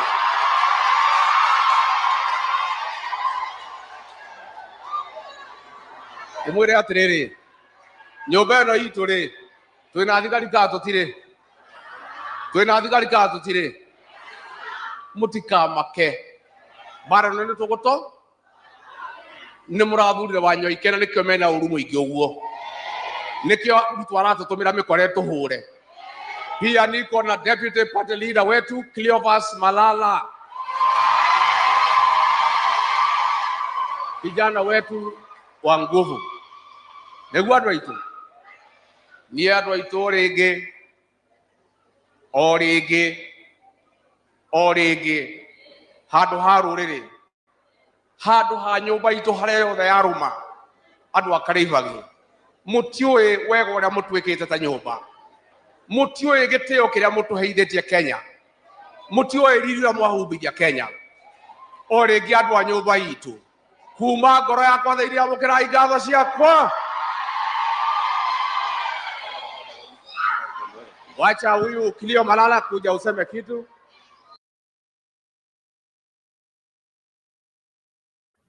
Stone, are you there?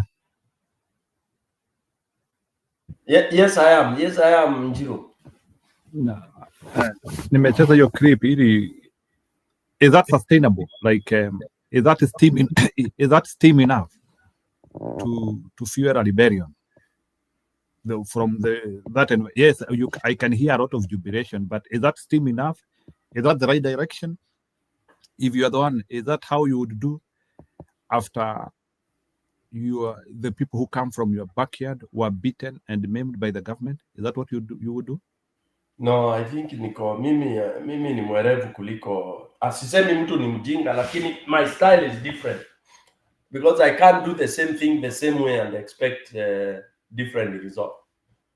I'll follow that rule.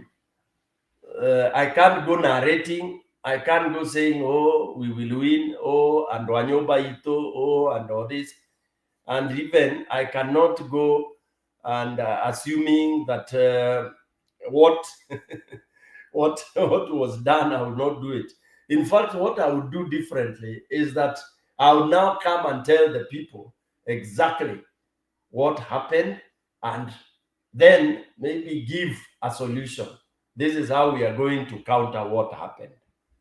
But now I'm not hearing any way forward in terms of how to tackle what you are talking about. How to tackle a situation whereby you are in charge and then police comes and tear gases you and na kuna watoto serikali inakuja inakupiga matia gas inawasambaratisha na mko kanisani. I've not heard that, but what I'm hearing is lamentation. You know, oh, unajua tumepigwa, oh, unajua hata tukipigwa hivi bado tutamtoa. Sasa aje, mtamtoa aje? Kama inakuwa hata polling station inachomwa, mtapoa aje? Na hiyo ilikuwa tu ni a few constituencies. Je, wakati itafika MCAs 1140 polling station, no, wards 1140, 290 constituencies, 47 counties, all at one go. Mutafanyaje? Oh, Nairobi will put one candidate. How? Njiro, this is a desperate situation. I know it's very hard. It's very bad when, you know, as human beings, we try to ensure that hope is not buried. You know, that's why even in the Bible, we are sold hope. In real life, the key word is, please don't lose hope. Don't lose hope. Yeah. But you are never told at the situation where now you realistically see like there is no hope. What are you supposed to do? Stony PK. Yes. Kidogo, kuna mtu anaitwa Mark Twain. Mark Twain alisema hivi, and that's and I want us to intertwine this statement also in our discussion. Mark Twain alisema, no amount of evidence will persuade an idiot. I don't know if you get what I mean there. No amount of evidence will persuade an idiot. Yeah. Do you know the path which I'm trying to follow? Nikisema hivyo, no amount of evidence will persuade an idiot. And in this situation, you can flip it to the other side. Whoever, you know, the situation that is happening, it is a very simple situation. Maybe you know, there is no sophistication here. It is straightforward that you have the government saying mpende msipende, itakuwa hivi. Okay? And facilitating anything, kila kitu inafanyika, inaonekana ni kama elections. Yeah. And you have a battalion sitting and saying, yes, there was election na ilifanywa vizuri, and that's why you have congratulatory messages and all that. So who is the idiot here? We are still saying that tutatoa, okay, fine. It's good to go to court because you can't again sit. Go to court, hoping that that evidence, whatever you have, will make it. But again, we have history whereby imefika mahali through trivial decisions, mnakuwa dismissed, mnaambiwa all what you are doing is hogwash. It's hot air. Summarily dismissed. And because we claim to be constitutional, we just say, you know, I agree, I respect the court, but I disagree with the. So hiyo umesaidia nini?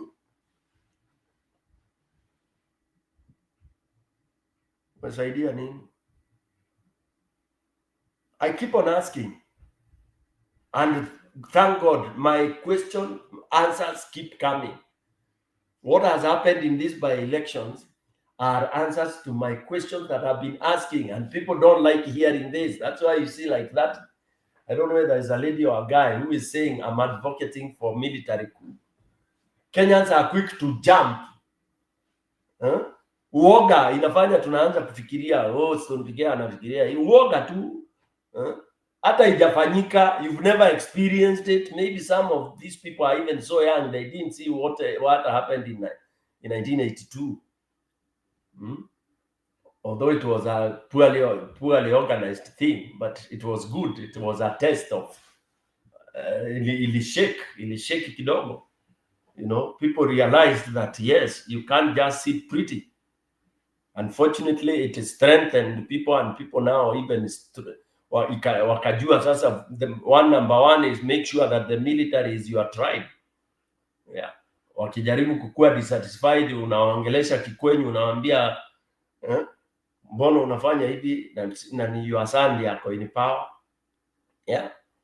While some people are very diplomatic, and they, you know, we had Akina Mulinge being there and they wanted to be seen to be fair. So then they were a bit lenient. For Mulinge to even promote Mkamba, you would be so scared. But when ilichukuliwa na wale wenyewe, walisema tutafanya hivyo mutadu. Kwa ina situation mpaka kwa class ukisomesha senior military unaongea na lugha ya mama. There's nothing wrong with kuongea lugha ya mama, but unaweza imagine saa zile una deliver. Njiro, chukua, take it back, ask me another question. Haya ni sawa Stone PK. So that one I understand. Anyway, unajua lazima tuende tukivaluate hii maneno because based on what is happening, because angekuwa ni mimi I would have started straight because unajua Bwana Stone, I know you umefuata battles like I know you have followed history, World War I and World War II. The guys who won World War II, they won World War II because they evaluated what happened in World War I. So they were saying they were unfinished business. So because ukiangalia the arrangements in World War I, they were not the arrangements in World War II. So that's why you cannot plan future battles and you don't understand how today's battle look like. So sasa ile swali najaribu kukuuliza ni how do you plan for tomorrow and you don't even want to try and understand what happened today? Ni swali tu. No, Njiru, don't, please. Everyone understands, even a nursery school understands what has happened today. But I hate to tell you this, that the truth and crack of the matter is that what has happened, we have no power to overturn. Why don't we want to take that? What is happening today and happened yesterday and the other day and the other day, and I give you the history of bombers. Mwananchi has no power to do it, because the only way mwananchi can overpower and it's when he is given that platform to express himself and it is taken genuinely. Therefore, mwananchi hapo ata overthrow, atatoa uchafu asubuhi na mapema saa moja. But that, because it's so powerful, is what is suppressed militarily by the government. I'm saying militarily because when you send vifarus in a ward, in a county where there is a by-election, you send presidential squad in civilian uniform to go and run polling stations. That is a military intervention to a civilian process. So it is simple, Njiro, in very simple language, mwananchi is beaten. You cannot counter that with, oh, you know, hakuna hiyo ndio watu wataki kukubali. And if you want me to give you an answer, I'll give you an answer towards the tail end of this nini. I just want people to come in and comment. Like I see people commenting quite well. Because once a government, na mjue hivi, once a government decides to shoot and kill, then, and you are shooting and killing an armless guy, an armless person, unakuja na vifaru to people who are only riding motorbikes as they monitor their election. Surely, Njiro, even when we debate here mpaka asubuhi, what are we trying comparing? Tuna compare nini na nini? Innocent mwananchi ameambiwa amke asubuhi aende apige kura. By saa 4 anakuja amepigwa makofi, kura zile amepiga zimechomwa. Surely, what are we talking about? What are we talking about? What are we talking about?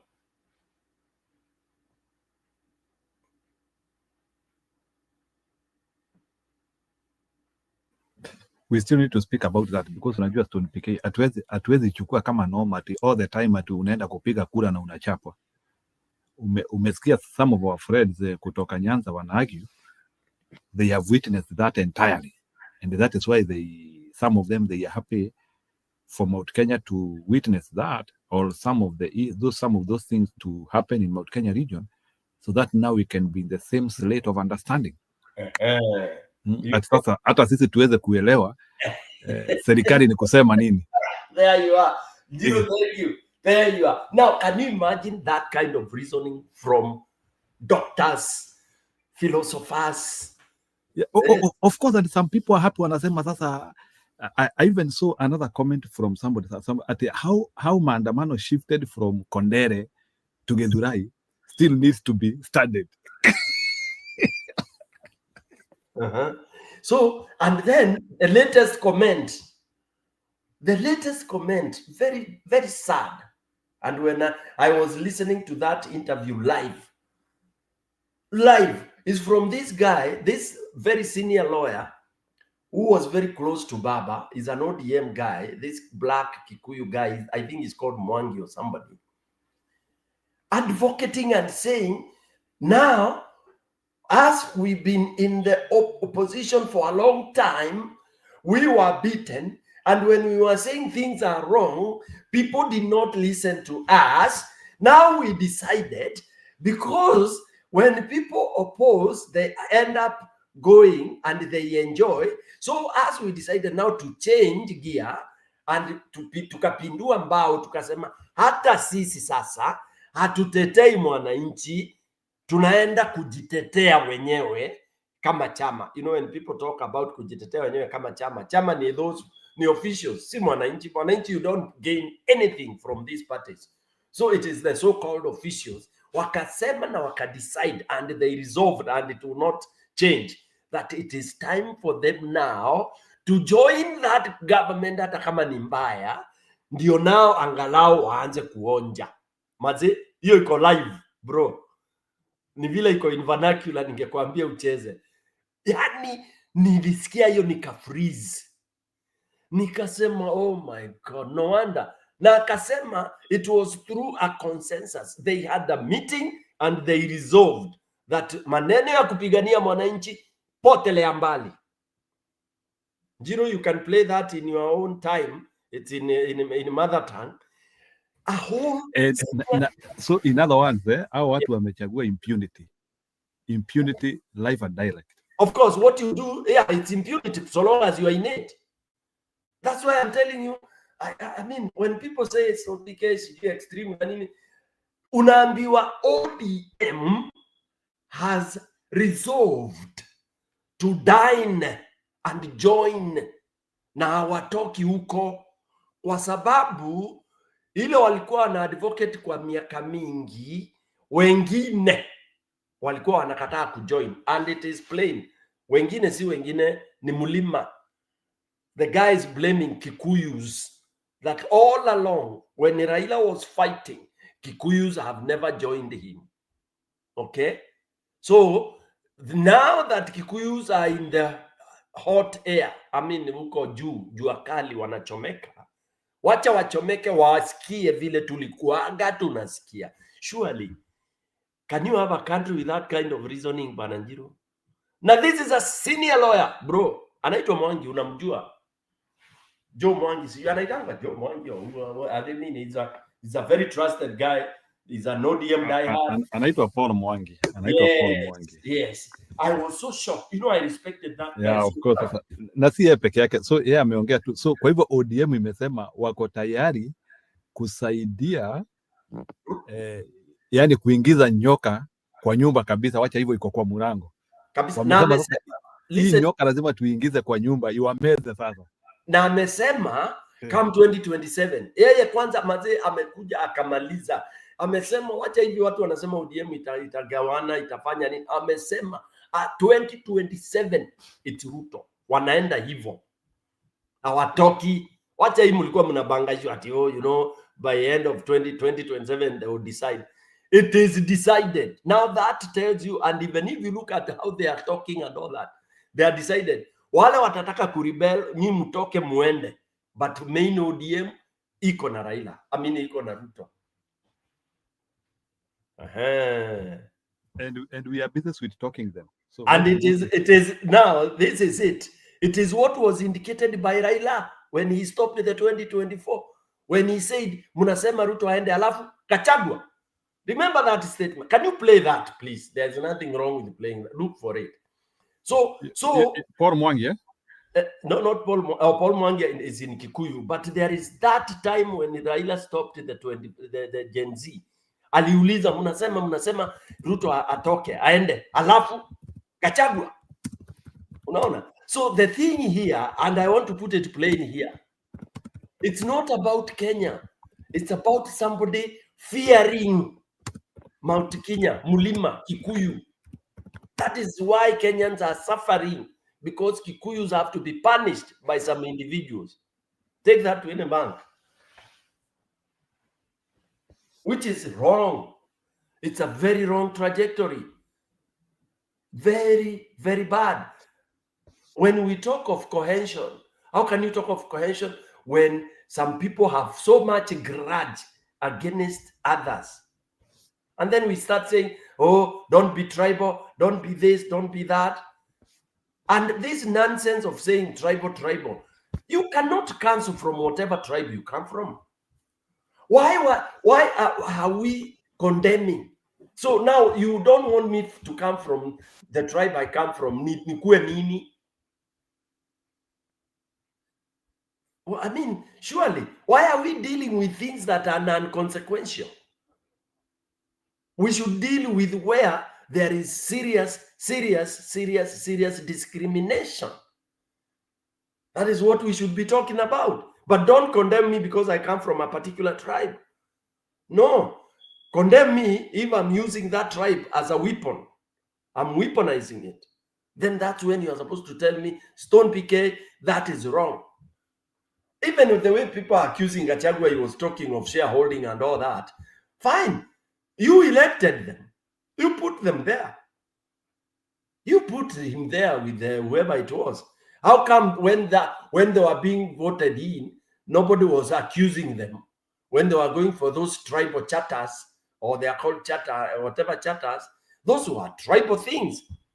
So they were good when they were looking for votes, and when you get the votes, then you turn them to be sour. Amen. What are we talking about here? What are we talking about here?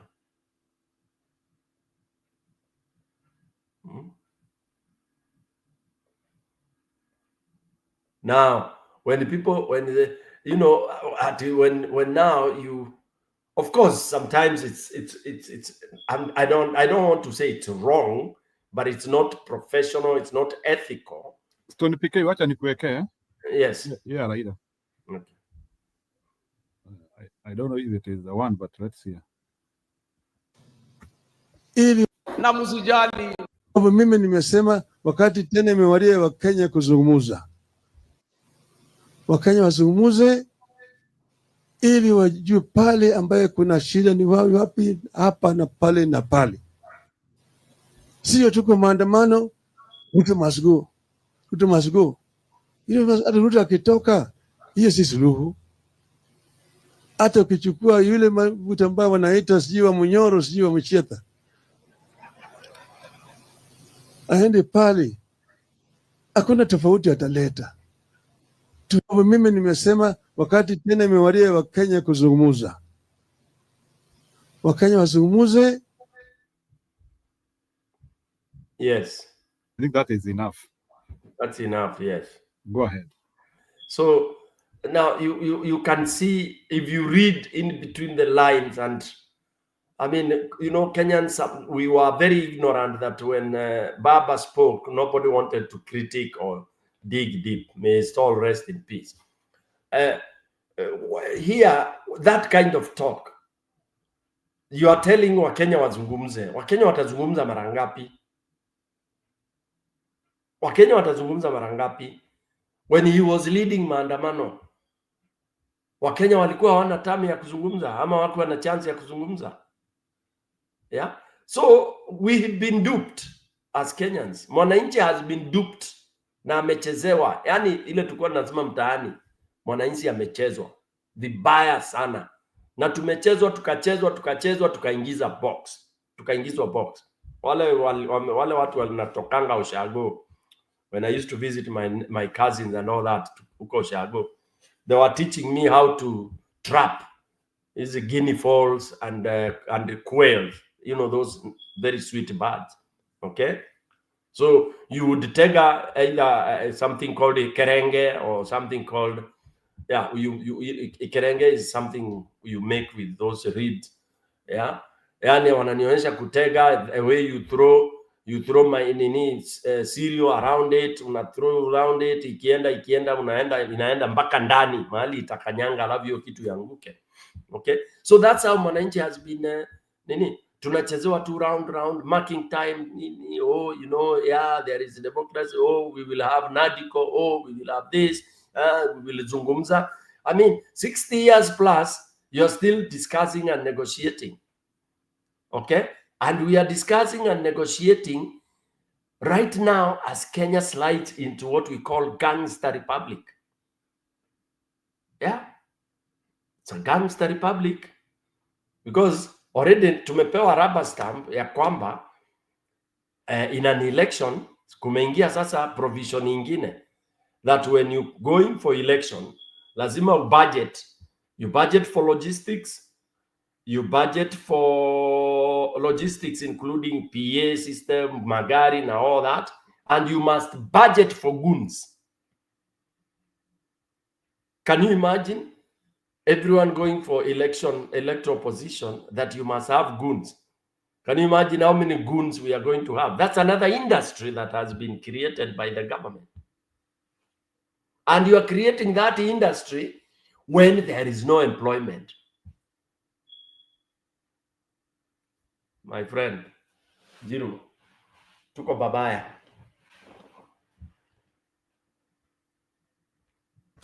Hebu nikuulize, na na Mkenya wa kawaida anaona hii ama tu ni ile tu midhaa yetu? Mkenya wa kawaida, Njiru, nilikwambia anaona kila kitu but ana power. Wewe Njiru, niambie uko pale kwenye pale village mahali panaitwa Kabungua Kanya. Wewe unaendana kwa shamba asubuhi, unarudi, unaenda unang'ang'ana, uko na mbuzi zako 2 3, that is your life. Alafu unang'ang'ana mtoto asome nini, unaenda unapiga kura, wakati uko kwa line umekuja mmepigwa, wewe umepiga kura vile ulipiga, unajua ulipiga hivi, unakuja unaambiwa hapana, hiyo kura ulipiga ulishindwa, I mati and all that. Okay, so what will you do? Atafanya nini Mkenya wa kawaida? You know, that's why when I hear people taking us, oh, Kenyans should do this, Kenyans should do that. Kenyans have said, which Kenyans have said and have said what? It is these conmen, these gangsters, these leaders, Osoros and the rest who keep on saying Kenyans have said, Kenya, and you have not allowed the voice of Kenyans to be heard. Because the voice of Kenyans can only be heard by truthfully administering the ballot truthfully. Then you know the voice of Kenyans. We've not known. We've circumvented the voice of Kenyans. Mwananchi, oh, Wanjiko. How will Wanjiko be able to demonstrate how she feels if you circumvent her only option umempatia ya ballot? Njiru. Stone PK. Nataka kukupea coded language hapa to interpret. Ili nataka unajua kuna vitu watu waele yangu coded language. Unajua jamaa hizi sema nitawaongoza mpaka nikuwa na miaka 90 kama Paul Mbia, lakini wacha nataka kuwapea code leo.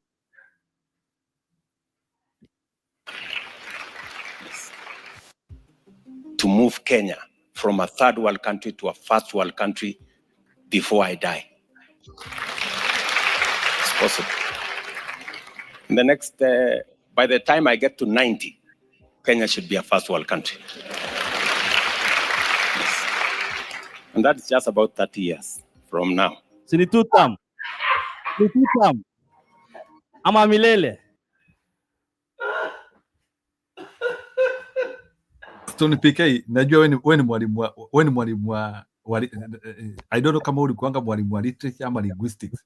Literature, English and geography, my friend. Guru. Sasa, I want you to use your literature skills to unpack that. Alas, it is simple. By the time I'm 90, and 30 years, and I'll be there. I'm the one taking you to first world.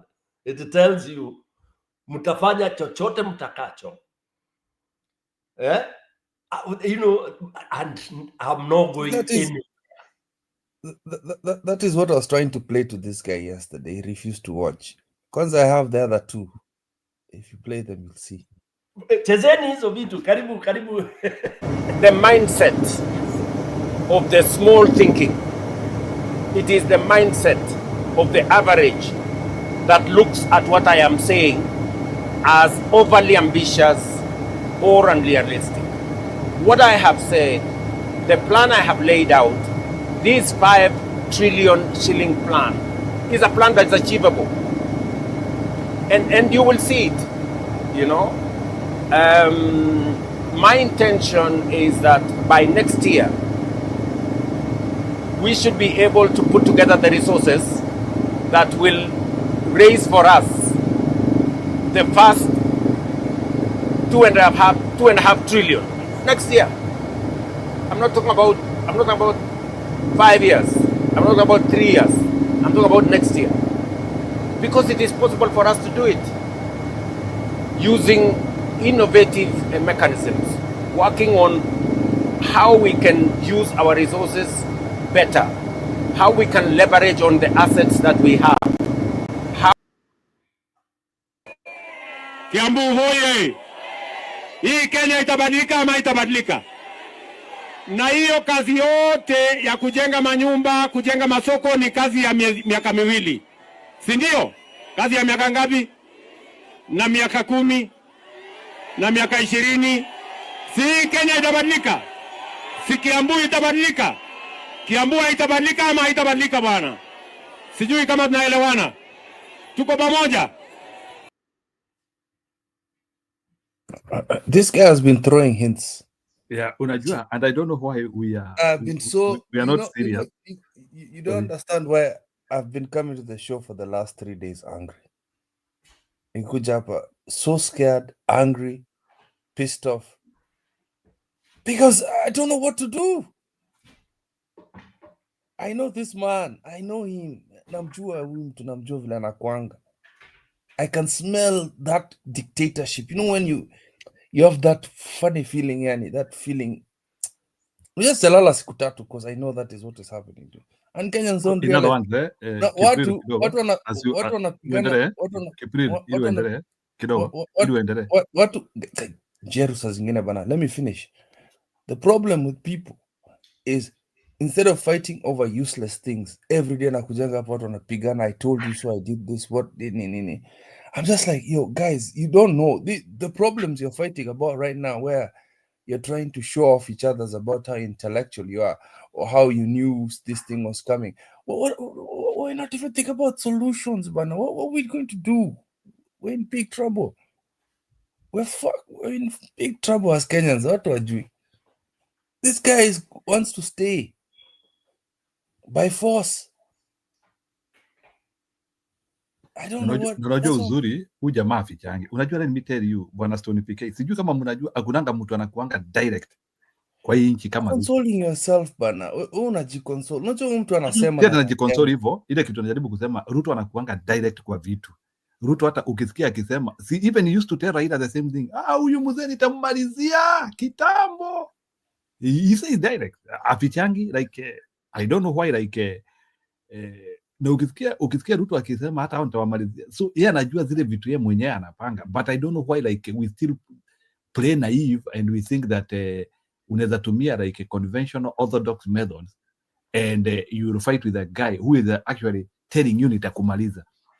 Stone PK, can you imagine mtu anakuambia nitakumaliza and you are busy not planning? And the worst thing is, what are our leaders planning? Let me tell you what they're planning behind the table. Wanapigana na Matiang'i juu ya sijui who's going to run running mate. Wengine wanapigania sijui nani atakuwa speaker. We start showing them to ourselves here. Huyu atakuwa sijui attorney general. They are fighting about mundane, stupid things. They're protecting other idiots that have gotten us into these problems already. Sasa mnaanza kupigania members of parliament on the other side instead of sijaisikia tu, yani nimekaa hivi, yani Malala amechapwa kofi mbaya sana. Huyu msee mwingine anaitwa aje, huyu Eugene Wamalwa. Naona sasa hata kama alishinda, unaona mkia simu ya Natembeya imeenda chini. What are we going to do? It really concerns me because this man is not joking. Those are just 3 clips within the last 3 days. 3 days ameanza kuhint because he's getting confidence to tell us what he's going to do. It's a very dangerous situation for this country and people don't see it. That is what is so frustrating for me. Niko frustrated sana na shindo sasa. Oh, we're going to go to court. Then what? Court. Don't pick a court.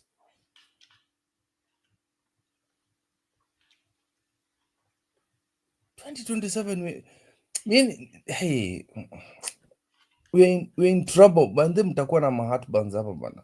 And I used to say this for a long time.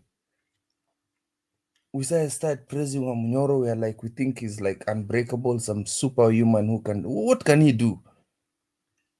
With the full force of the so-called government of Kenya, where we have stupid policemen. Where yani tunaibiwa tu on a daily basis. Yani hey. This guy has got hii kitu ya Mbere na nini Malava, hata mkichukua kotini, he has had the confidence to do what he's doing because it's showing idiots in Kenya that kumbe ako na nguvu hivi. Some other people are even shifting to his side, UDA side, so that they can get seats. It is employing more idiots to go on that. Ujaona nani Kipriru, ujaona Ovulate hata watu wameanzia kujiweka kwa posta za UDA. Yes. Watu wanajiweka kwa posta za UDA vibaya sana. Hadi kashiro so and that is the perception you wanted. Yet we cannot be able and to you know see that's that the thing, yeah. That is the thing. Me, I don't care about perception. Me, I've always wanted to see actual votes on the ballot. The real popularity. But now how can we show when to Monesh's dust banner? Like I still haven't heard the answer I wanted to hear. Or any hope, any glimmer of hope. What are we going to do?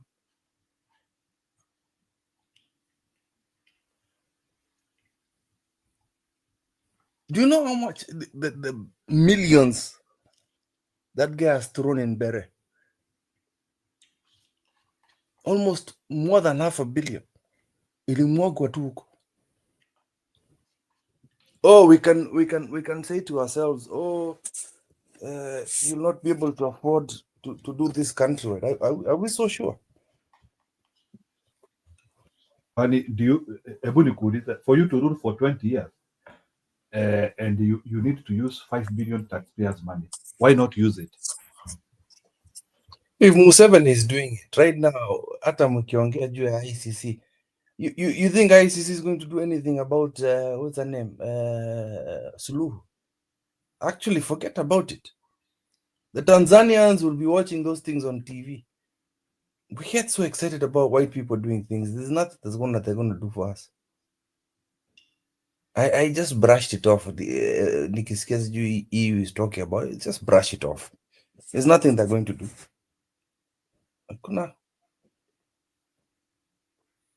If Sudan is having problems there, which is even a larger issue than even ours, caused by us, by the way, they're doing nothing where the EAU is doing. Nakwambia Kenya tuko na shida bana. We are stuck with this guy. It's time to speak out loud and tell people the reality.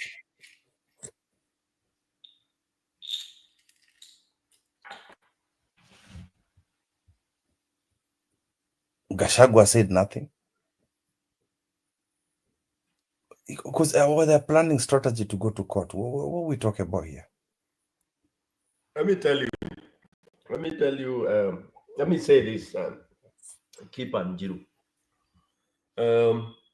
I said it earlier that people fear to say I'm hopeless. Keep tuachage hiyo ati you can't say that. Maze, wakati unaona giza, sema unaona giza. Because giza cannot be brightness.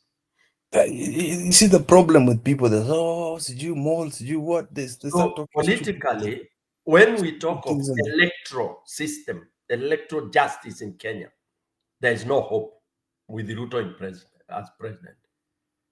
There is no hope.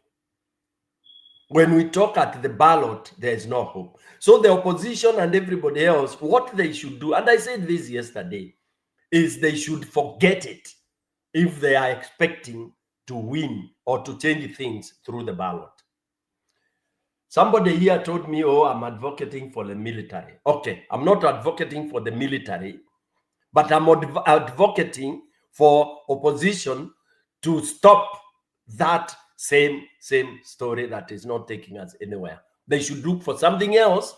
If it's not military, they should come with something totally different other than telling us that to kuja in big numbers, tutakuja and something believable, Tony PK, and something believable by people, because we are now receiving apathy from people, and if they continue this way, they will even lose people like us. Because let me tell you, Tony PK, I don't think I feel the magnitude to continue supporting this opposition with the game plan they have.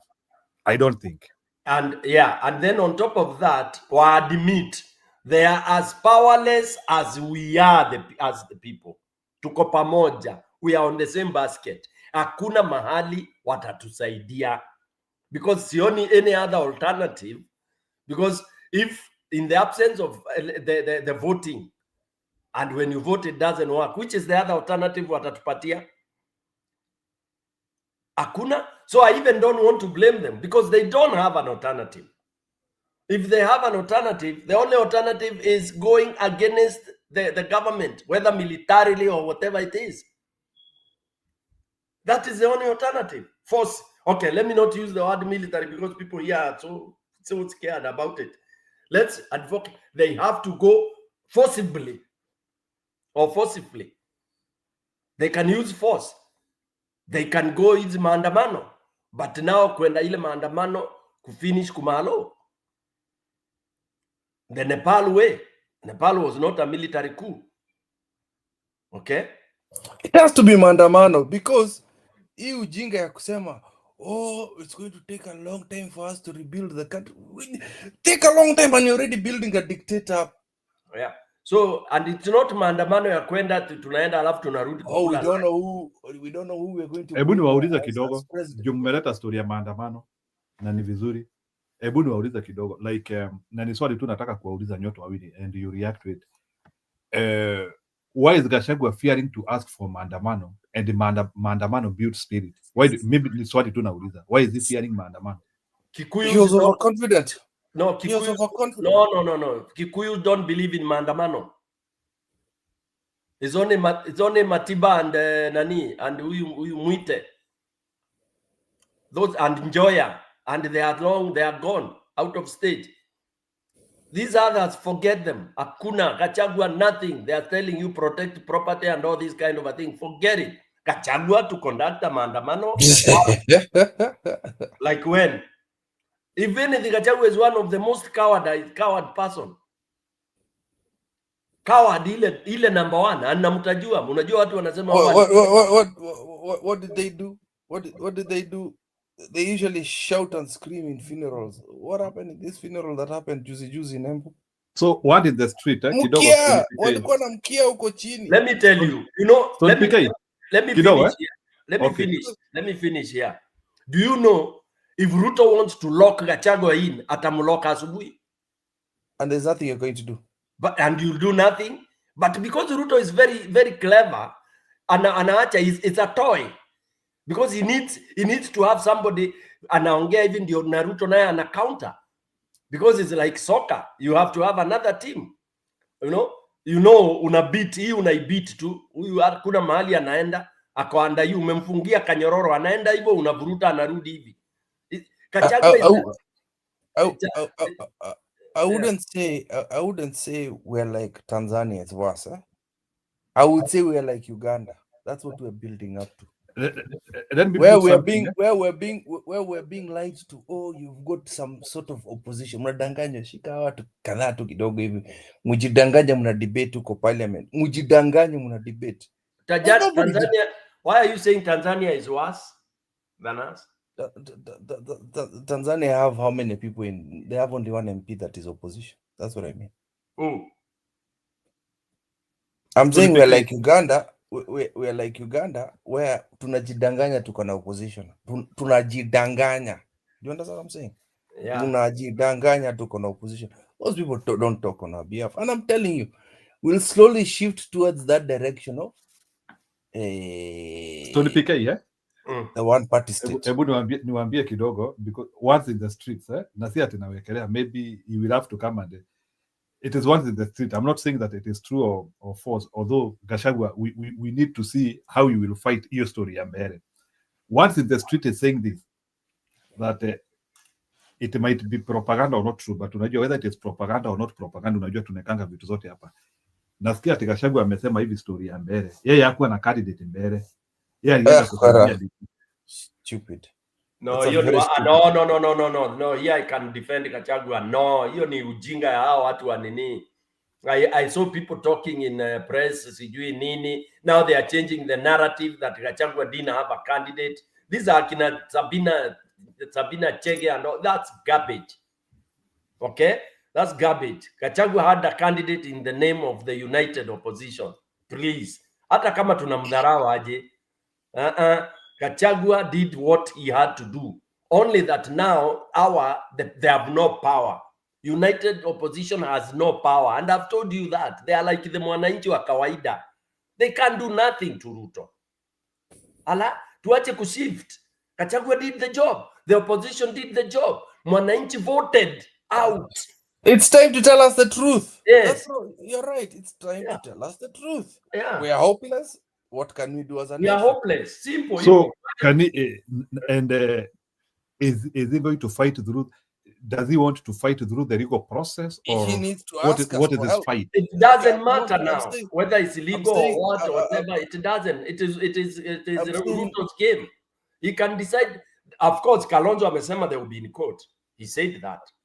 Court is Leo. garbage. Yeah. I'll tell you the truth. They can go to in court for record so that the court also nullifies and all that for the sake of posterity. Ndio msiulizwe kama mlienda through due process, of course, but we know what we expect. Okay? But the thing is, they are subdued. Opposition ni mwananchi wa kawaida, just like you and me. Can I tell And you? then why are they all the time telling us that tutashinda, and they are not handling the real issues? So hebu nikuulize Stone PK, hii kitu anasemanga tutashinda. What kidogo Stone ni nani Kiprire? This one tutashinda from opposition. What does it mean? Shinda kitu gani? They are deluded. They walikuwa wanafikiria si imedemonstratiwa na hizi by election.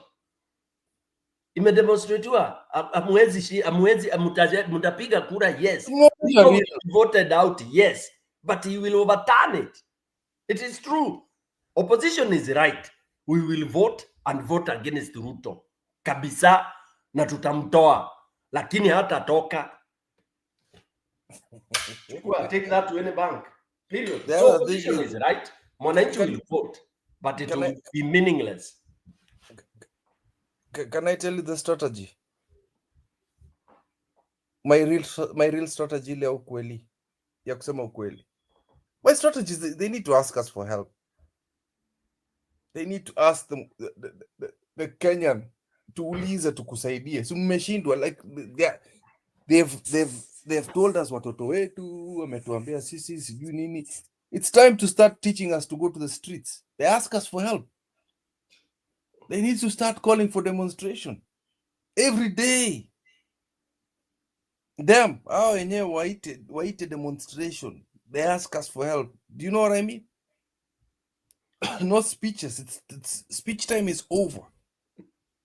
They Speech cannot. time is over. You ask. That's what I'm saying. That's the only way we can do it. Stones, you Yeah. asked me what can be done. That can be done by different people, not them. The only language that I have for them, because they don't have, none of them have members of parliament. None of them have members of parliament. Hata mmoja wana. Because I have outright thrown ODM out of the window completely. So broad base. Now tell me, of all those opposition people, nani ako na MPs? So we have no representation in parliament. So there's nothing like saying, oh, we're going to do it by law. So now, for them, all I can say is, let's go to the will of the people. Ask us for help. Let us go to the streets and start now before it's too late. I hope I'm making sense, Stone PK. Yeah, you're making sense, but it's not possible. Ni waoga, unless other people are lead. Not akina Gachagua. You forget it. Unless kutokeze kitu kama Gen Z tu hivi tu ikuje tu iwasaidie. You cannot wait for them again. These guys have been shot. No, si Gen Z kuja iwasaidie, ni Gen Z kuja ifanye hiyo job, not kusaidia. Unasaidia mtu kama akuji kwa maandamano, unamsaidia aje? Wewe unaenda maandamano, mtu wako kwa nyumba, ni Gen Z kuje vile ilikaa na ikuje imeenda ikiendana. But niliona Maraka na participating kwa maandamano. By the way, I have seen Maraka in some maandamano. Nile sasa like hata ni kama but I'm glad for 3 days after all these debates you're beginning to understand. This guy wants to be a dictator for life. Hata watu wanafikiria ni 10 years. Si amesema akiwa na 90, si amesema atatoka akiwa na 90. Amesema before I die. Listen, amesema until he dies. That goes even beyond the 90 years. Because anaweza kaa 120. Atakuwa tu mnamshikilia na straw. And Kenya can be ruled by somebody na mtu atu ako kwa deathbed na mnasema mtukufu rais. By then, most of the society will be brainwashed through to poverty. Yeah. Paul We're going. Kisianga anakuambia nobody is ready to die in demonstration. Some people they go to demonstrate here on mtandao. Yeah, there you go. So I think even now, like honestly, we should slowly start accepting. People are ready to demonstrate. Huyu Paul sijui anasema watu gani. Today ukiita maandamano utaona wale watu watajaa kule. People are ready to go bro. Watu si waoga, ni vile hakuna leader, hakuna mtu anaita mkutano, anaita maandamano. Of course right now Ruto akisikia maandamano anaua kuua. Yeah, that one I agree with you Paul. Yes, but people will come out. Because he has gotten emboldened as we go by, including even importing people to come and kill blindly. I mean, shoot without feeling even anything. So Stone PK, wacha nikuuliza. So like kulingana na vile situation iko sasa, solution ni nini? Wewe mwenyewe like ukiangalia like maandamano, ukiangalia hiyo situation yetu tunaweza saidika aje, even as we ignore the weakness ya hawa viongozi. Can somebody, mtu anaweza jitoa kwa hii shida na hizi vitu? Huyu ngoja kidogo Kipuliro, as unacheka na hizi vitu huyu Musalia anatuambia, are they preventable? In a way, are they preventable? Remember even Uhuru alikuja hapa, nani Atwoli alikuja akaanzia kutuambia Uhuru ni mdogo sana na akagongwa. Mnakumbuka there was that story ya Uhuru, ilikuwa inasemekana Uhuru ni mdogo sana. I don't know what he was trying to recreate even him as well, na hiyo kitu yake ikakuja ikagongwa. I don't know, because maybe he was not strategic as well. He wanted to embed himself. Sijui kama can I set some gloom to you, some gloom. Go ahead. Look at Venezuela. Wananchi wamejaribu kutoa mtu, unaona hata Marekani wanalemewa na yeye. They've tried, and that is the kind of leader Ruto is, by the way. Putin is another one. Kuna watu ni ngumu kutoa bana bro. There are people just difficult. Na wanaingianga kimchezo. Na wanaingianga kimchezo. Sema hivyo. Na kwa nini usemi wanaingianga kimchezo? When I was watching 2022 election, I saw this one and I knew it. I saw it. Mbere was actually, I was looking forward to seeing some kind of fairness. I'll not lie to you. I believed that these guys had the strength to protect the vote. Tumuonesha dust bana. How did you keep uli expect to protect Mbere vote? Stone PK, you also had hope. You are watching. It was listen. It was hope. No, let's be frank here, Stone. Usianze hizo. There was something called hope, and it's okay. Hata mimi nilikuwa hivyo. There was something in the back of my head knowing something was going to happen. But we had hope, Stone. Hata wewe. Usisema uko na hope. Sikuwa na hope mimi. Because I knew the week before when I saw the deployment. Unajua tulikuwa tunaongea vitu hapa na watu wasikizi. When tulikuja tukaambiwa kumedeployiwa polisi wa State House. We said it here. You can replay that. People brushed it off. So when you have policemen being deployed in every polling station, 300 policemen from the State House to replace the policemen wale walikuwa wa kawaida, kawaida walikuwa mpande ya mwananchi hao wa huko, the policemen in Embu County. By the way, that is one good thing about nini. And if you look at modulars operating, any operation wanaleta, kuna squad inaletwa ya kusubdue the regular police in that particular area, not only in Mbere. That's what has happened in Malaba. Yani tukubaliane hivi, This guy is out to do anything. He can't lose even hizo seats za MCA ajali, because to him those are not consequential. Okay? Okay? Za MP ndio alikuwa ni za kuweza, atazunguka hii mwezi yote atakuwa akisema vile amenyorosha watu, because that's what he enjoys narrating. Okay? You know, ana enjoy hiyo kunarrate while opposition wanaongea juu ya 2027. Look at that that difference. Yani unanyoroshwa unaongea juu ya 2027. Yeah? In short, keep truly speaking, even this opposition, they are hopeless. Take that. You read their faces, they are hopeless. Kabisa, look at Gachagua talking today kwa church. He is hopeless. Look at Kalonzo kwa church. He is hopeless. I know it sounds very bad. No, it's the truth. Yes, they are hopeless. You look at their faces, hakuna. Unajua uko hopeless kwa nini? Umetandikwa Sunday kwa kanisa, unaambiwa shut up, idiot. Unaenda kusema Ruto is going to do this. Unaendelea tu kunarrate. We imagine, unapigwa kwa church Sunday out of nowhere. What does that tell you? Alikuwa anaonyeshwa you are useless, you are nothing. Mbele yao watu unaongelesha lugha yako ya Kikuyu. Wewe basi mnacheza na Githinji bwana. Aya. Oh, guy more than. Watu hata kwanza sasa like ile night tulikuwa tunapigana sana pale Bomas. Wewe na mimi tulisema we are done. Yes. Ile alafu tukakuwa na kahope kidogo tukidhani Uhuru atakataa kupeana sword. Akaenda Kasarani akapeana, we sealed our fate. That was it. Yes. Kwisha. Alipoipeana tulisema Luere. Kiluya si wanasemanga Luere. Kwisha. That's why we are where we are. And even worse. The only savior. You can't even protect a MP seat, man. Yes. The only savior was to hold, lakini naye angeweza, angepigwa makofi zingine za ajabu.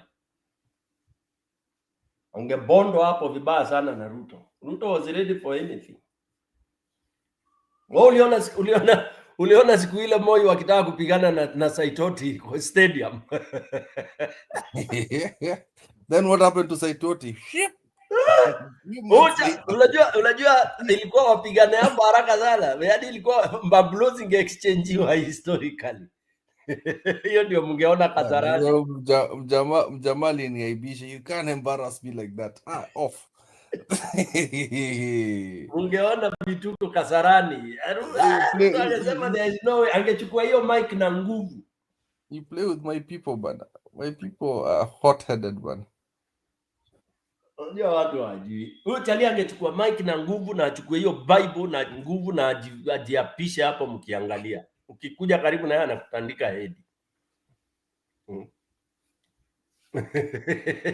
So I'll tell you, Jerry, just watch the Gen Zs, watch the general population, because these guys have been defeated. Let me tell you.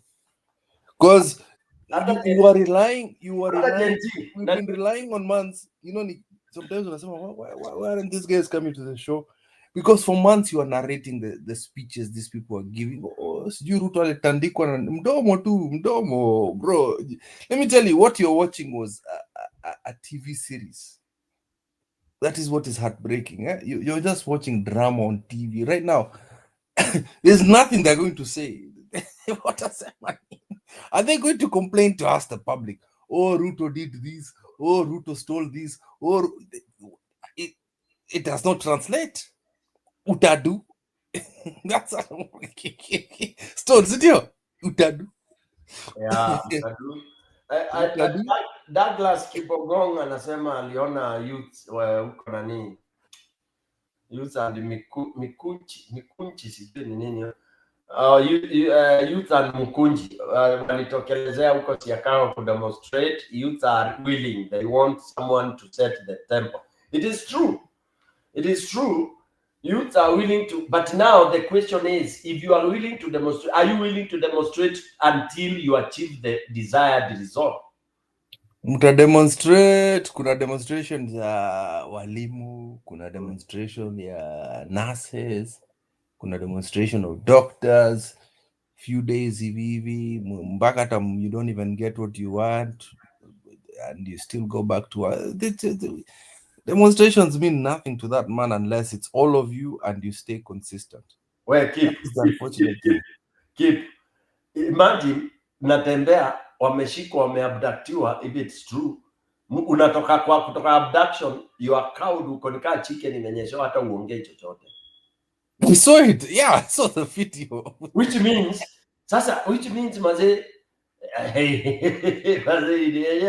hakuna mtu atadidi atawezana na gava.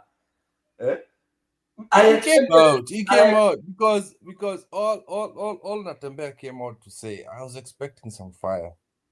All he said was he was with the bullfighter. He was with the bullfighter. Yeah, but how come ukirudi ulikuwa umepelekwa? No, walisema, and this is going to disgust you. Walisema, lakini 2027, there you go. You've already lost me. 2027 utajua Luya wako United. I'm like, yo.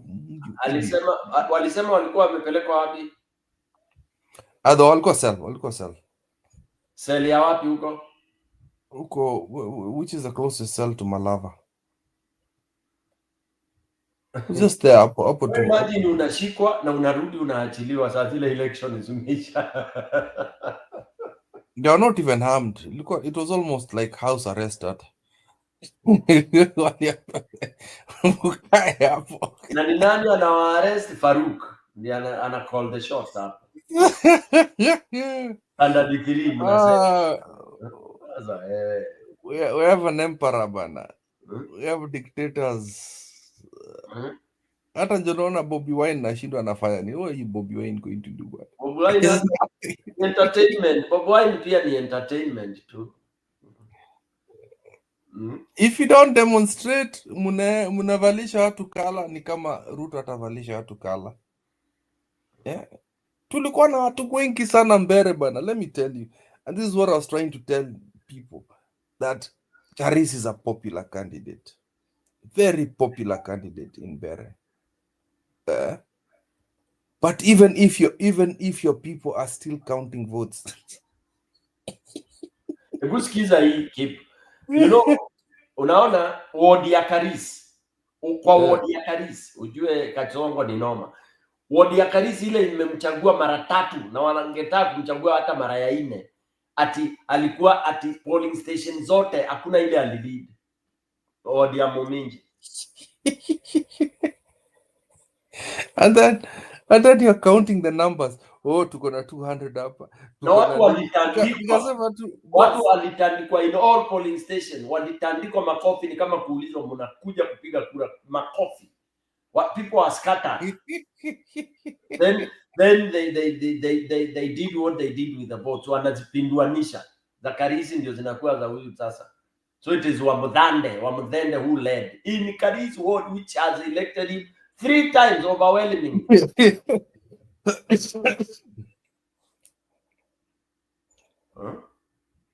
And then, okay, this is just besides the point. And then there's a stupid, let me tell you, a walking zombie, because that's what I can say.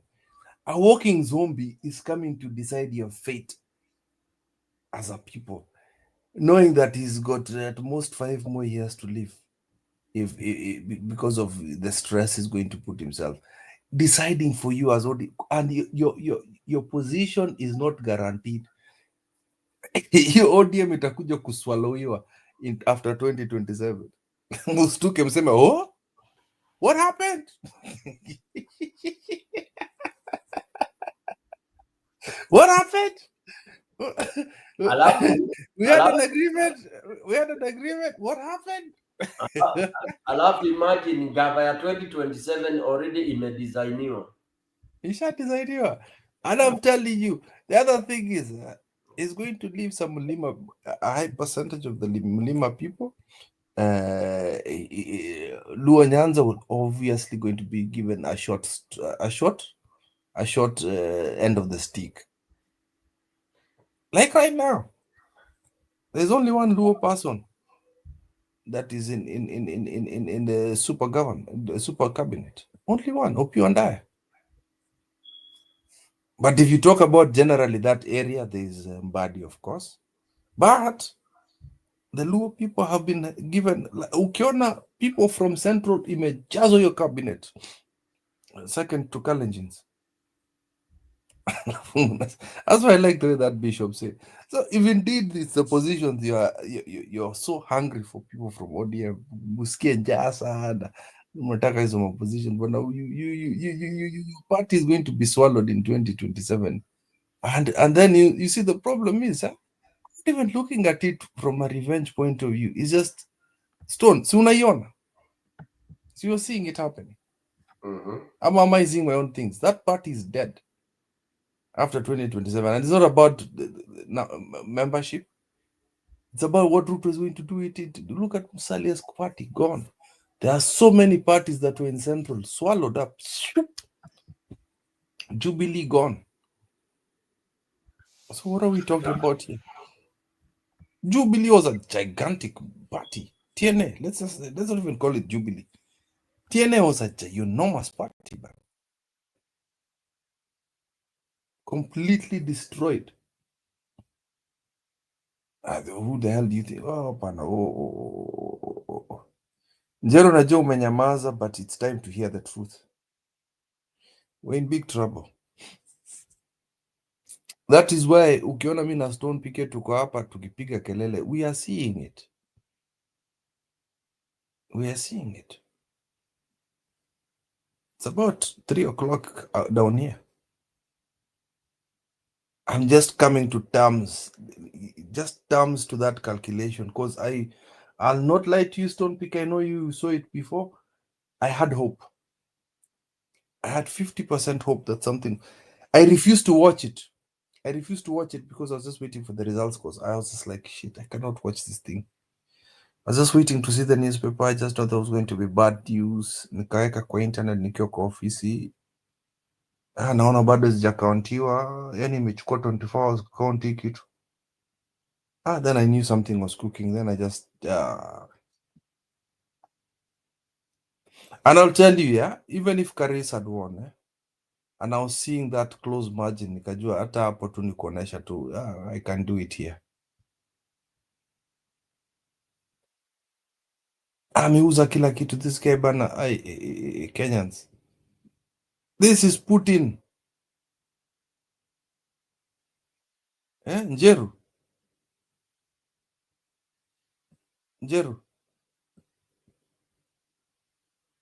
Ametoroka tena. Stone PK, are you still there? Stone.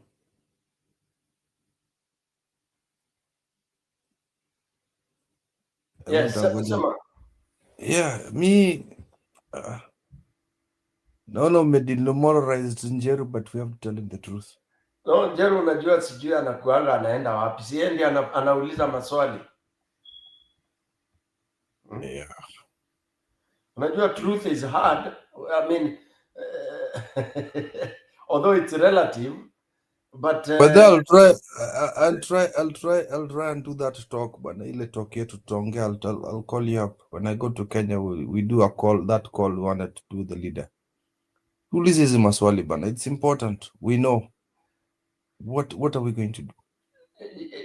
Yeah, today your secretary was your youth league alikuwa kwa radio jana, that beautiful girl, and Secretary General. No, the youth league leader. Yeah. I've forgotten her name. She was on radio, inaitwa radio nini hiyo? Radio Generation.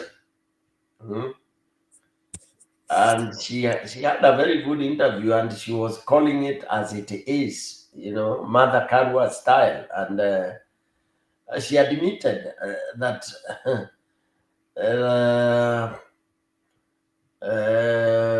that given given what it is now, people have to really go back and going back to the drawing board. But then that board, what they will be drawing, they should not draw the obvious things. They should now throw away the box and think outside the box. Think without a box. Anyway, hata isiwe karibu na mahali muna think. Yeah, if they think maandamano, wajue wana think maandamano kumalo. Otherwise, hakuna haja. We have done all the maandamanos that we could. Na tulimaliza maandamano na youth on the 24th. Nafikiria that was the king, the mother of all. And that was the zenith, the peak, the pinnacle of it. Okay? Then ikakuwa deflated. So now people have to, again. Hata sijui sasa. I'm hearing Gen Zs, but let me tell you, they've been deflated. That was our last arrow, our last bullet. They've Because been deflated. Gen Z ilikuwa ni hiyo ya kuenda kufinish kumalo. Nimeongea now, they are completely deflated. How do you expect them to rise again? No, that is why we have to say the truth even about Raila Amolo Odinga. He destroyed the act, bana. Utaliwafinya bana.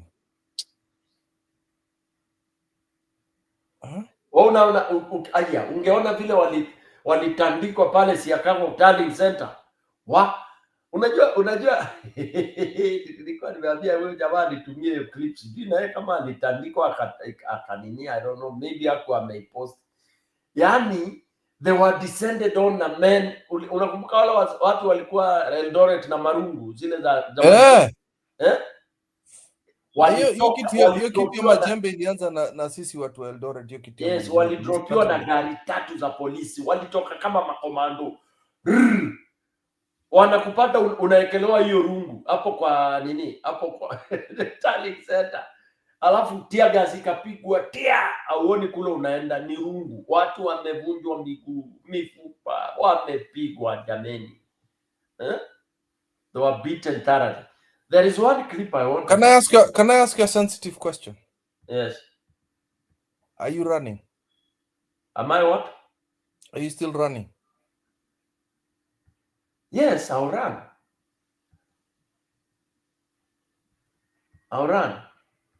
If there will be, but I'm doubting whether there will be elections in 2027. But if there will be, I'll run, because I'm running for. I'll do. I'll tell you officially. But yes, yes, I am. Okay, so mimi sija give up sana, hata kama ni kumwaga we still try. We still try, you know what I mean? We have to try. We have to try. But it's tough. It's tough because one, I'm seeing like there might be no elections in 2027. Yeah. Ask me why, I'll tell you why. Because why? This guy, there is a motion that is coming here to extend the term, and that will say like, yeah, it's a sale viable. Itaenda haraka haraka, yeah, na itapita. He has justified the reason wameelezea, and then he doesn't need votes. He doesn't need that he already has 2/3. Sorry? He already has 2/3. He already has 2/3. Yeah, and then he doesn't need to have it in the nini at watu wana debate. He will just sign those other bills. Mliona zikidebatiwa, the 8 bills. Yeah. Yeah. No, they can debate it. Now he has the confidence. It can be debated. But those bills, did you hear them being debated? No. No. Yeah. But then even the debate can happen, and there's nothing Sifuna can do. No, he doesn't have time. Now amepata balls, hata hiyo itafanywa tu hapo huko kwa chamber sijui nini. There is a way they do shortcuts huko. Kuna debate moja ilipitishwa hapo na watu walikuwa less than 15 kwa nini? Less than 10 kwa parliament. Million. And the way he bribes them, he says what is good for me is good for you. remember, this deal is so sweet for all of them because it extends from MC all the way to the president. Yeah. Yeah. So who doesn't want to have 2 extra years? Hata mi ningekuwa niko MCA ama MP saa hiyo ningeisupport. Ala, why not? Yeah. Because whether you support or you don't support, itapita. So what do you do? So the guy will add 2 more years. So 2027 is precarious. I'm not. And then that one will be his first term. That will be his first time, yes. Kwani umenyamaza? Nani huo? Umenyamaza, si ni first time hiyo. Sinajua itakuwa first term. Alafu arudi aende second term. Second term. Yo, sasa shakula. Yo, by then you are so used to it. What are you? Unakaa tu hivi. And then to reverse something serious like that ni ngumu sana bana. Bado sasa tukuzoea tu. Yeah, itakuanza ni kuzoea hiyo sauti akina nani watakuwa ndio magurus akina at that point in time you just throw your hat in politics and say so. Yeah, so na atakuwa akiambia niliwaambia niko na plan. Niliwaambia will he even have to do those speeches? It's just going to be like Museveni. Tu kunyamaza tu, you keep quiet, watu wafinywe, then we just leave it for the guys below us to. Angalia impunity ya Museveni. Una appoint your daughter to Central Bank. Your daughter, Central Bank. Your wife, one of the strongest ministry. Your son, Chief of General Staff. Ama inaitangwa aje? Alafu unasema nini? Alafu Museveni anasema Uganda is so nice, even a fool can survive in Uganda without any problem.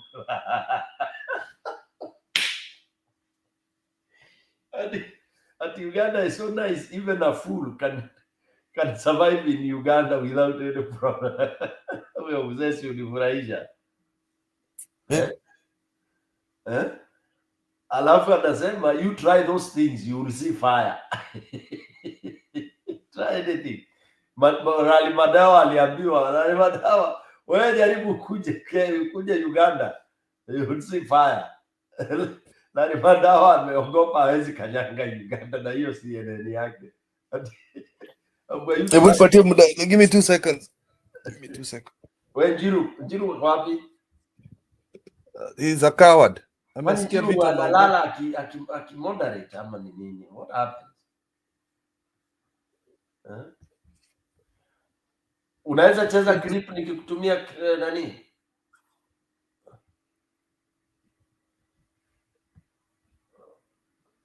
Oh my God, what is that now?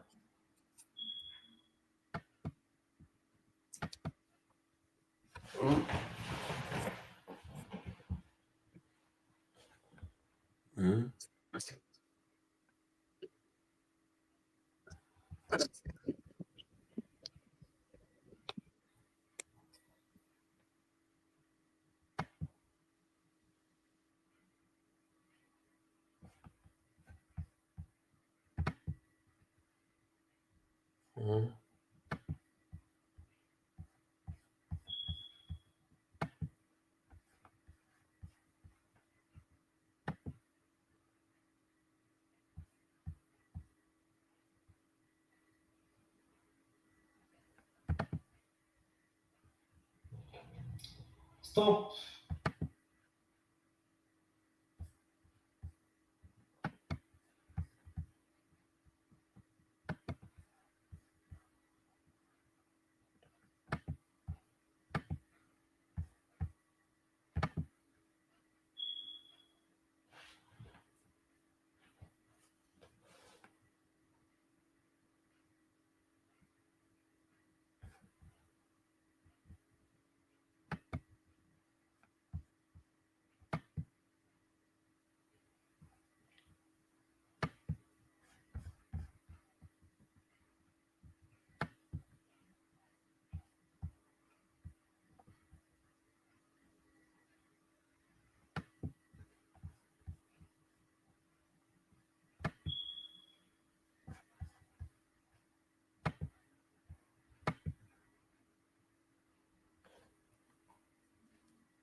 Yeah, so Stone, tumalize conversation.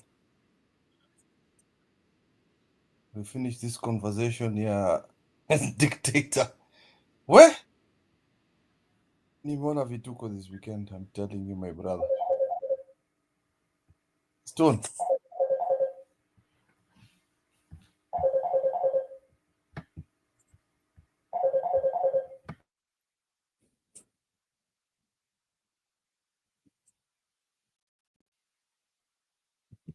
Are you still there, Stone? Yes, I'm there. I'm there. Keep. Santa, subiri before I go sleep. It's a bit late.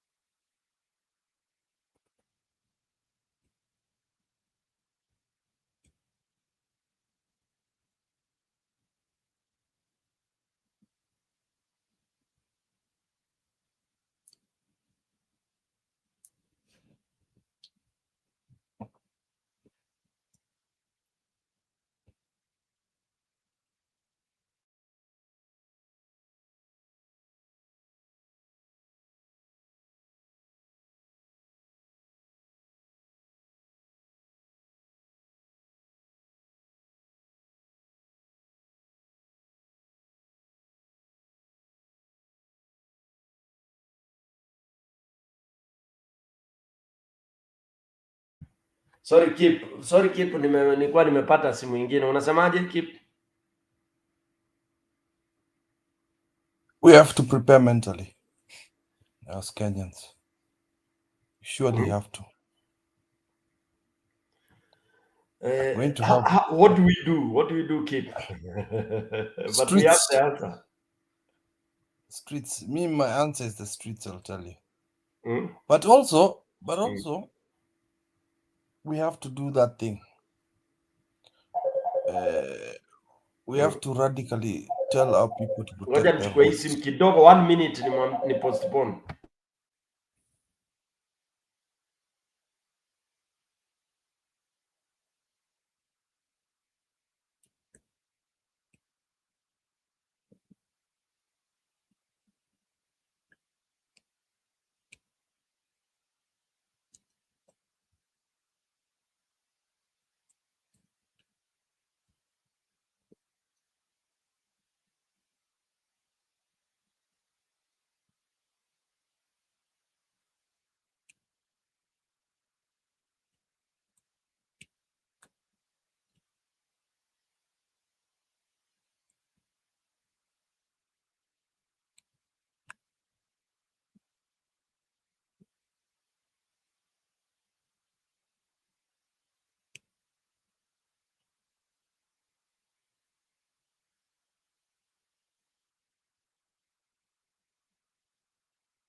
Sorry, Keep. So Keep, what are we saying? Streets. Hmm? Streets. And we have to radicalize our people to protect their votes. It's up to us. Nyamu moja, kuna mtu anaitwa Nyamu moja hapa anasema Suluhu has appointed 6 relatives to cabinet. Sasa mnaniambia mtu sasa mtu kama huyu hata mfanye nini? The thing is mtadu ndio sasa next time Keep ukija karibu instruments of power, you should never behave like Uhuru Kenyatta. Okay? Or Raila Amolo Odinga. Okay? You should not, yani si bila kutumia lugha mbaya, ni kama vile ulikuwa unasikia mtu anaulizwa una behave ni kama unaingia kwa nyumba ya mama yako. Unajua your mother's house you can enter hata na ujinga tu juu ni kwenyu ama ya baba yako. So yes, and they show so much privilege. Yes, like they deserve it. Like it's important, you know. Yeah, and then unfortunately, this is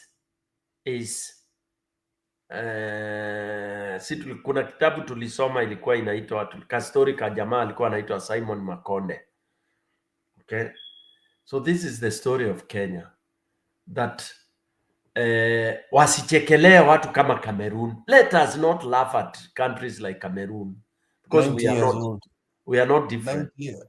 90 years old. Na sisi yetu tunangojea another 30. Yes. At least atakuwa shamalizana na huyo. Yeah, so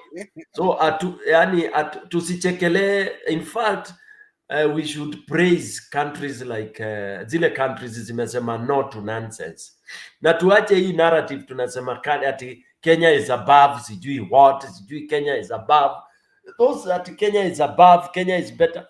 In fact, we are better in being naive and foolish. Yes, naive and foolish, that you can be trampled on by an individual. So yeah, yes, Kenya, we are number one in ati Kenyans are resilient. Nasikianga hizo vocabulary. Kenyans you resilient. Unatawaliwa na manguvu. Unatandikwa. Watoto wetu wanauliwa, inakuwa ni business as usual. Ati saa hii watu wako busy wanapeleka mang'ombe kwa grave ya Raila. Look at all these kind of things. When we have other bigger issues. People are still paying homage to a long gone person. Mambo ilikwisha Luwere, you are still wasting your time going to pay homage sijui nini. Look at those kind of things when we have serious issues at hand, very serious issues. Unaenda kupay homage. Hata Babu Owino alienda kupay homage.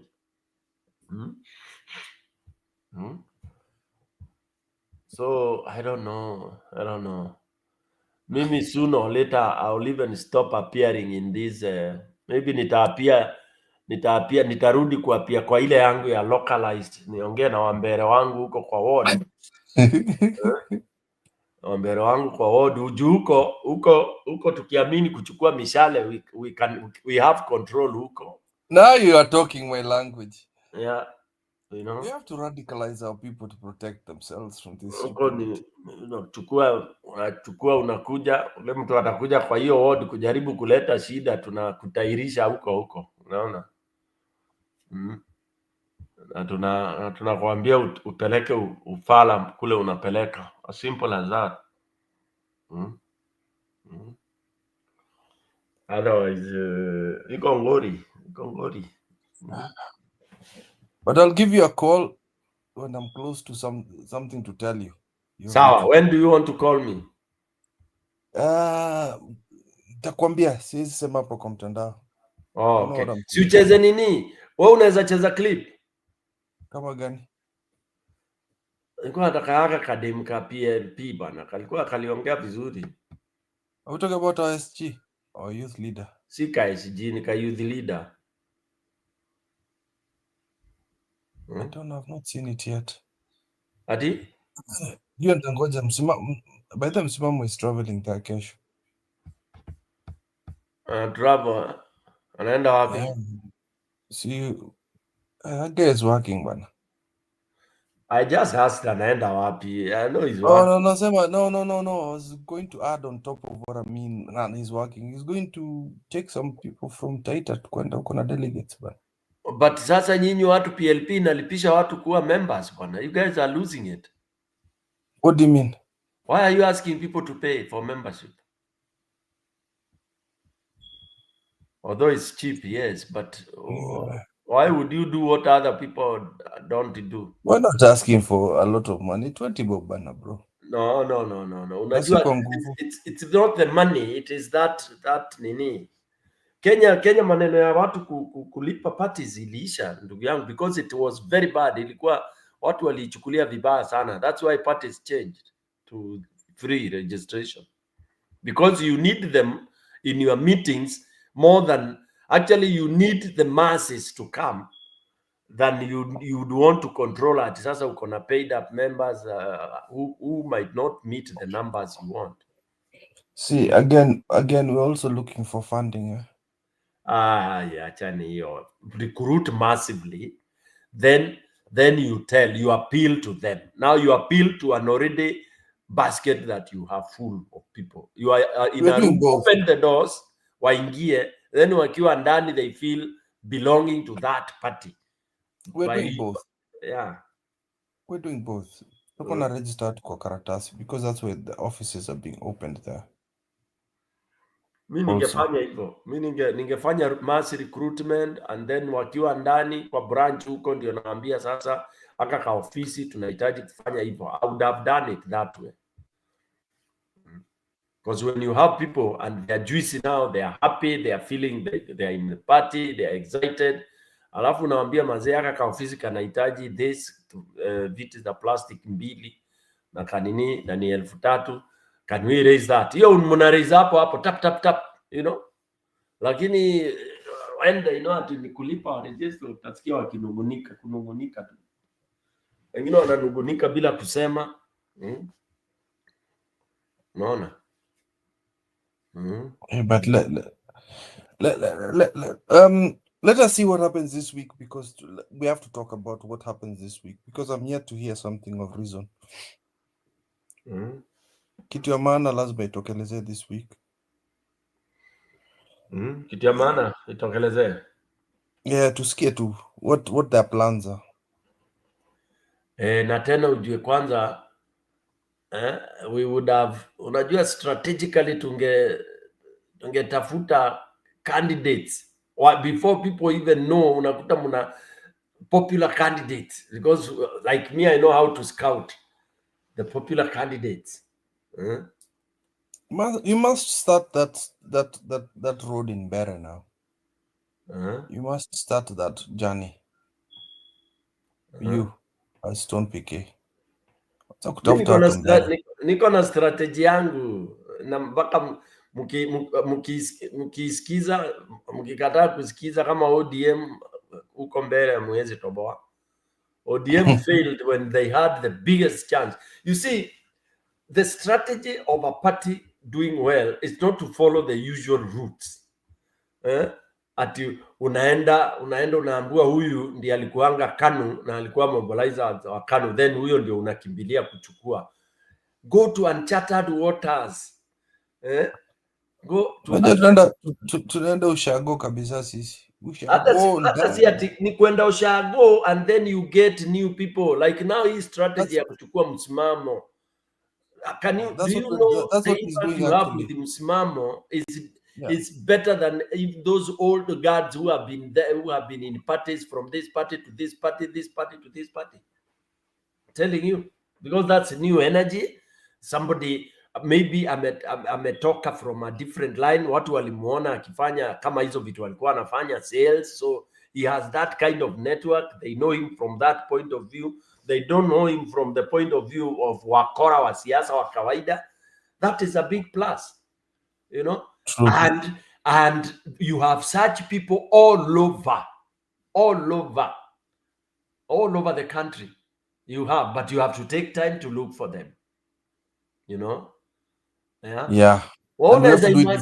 Too late. Unaweza imagine ODM nilianza kuwapatia strategy 2010.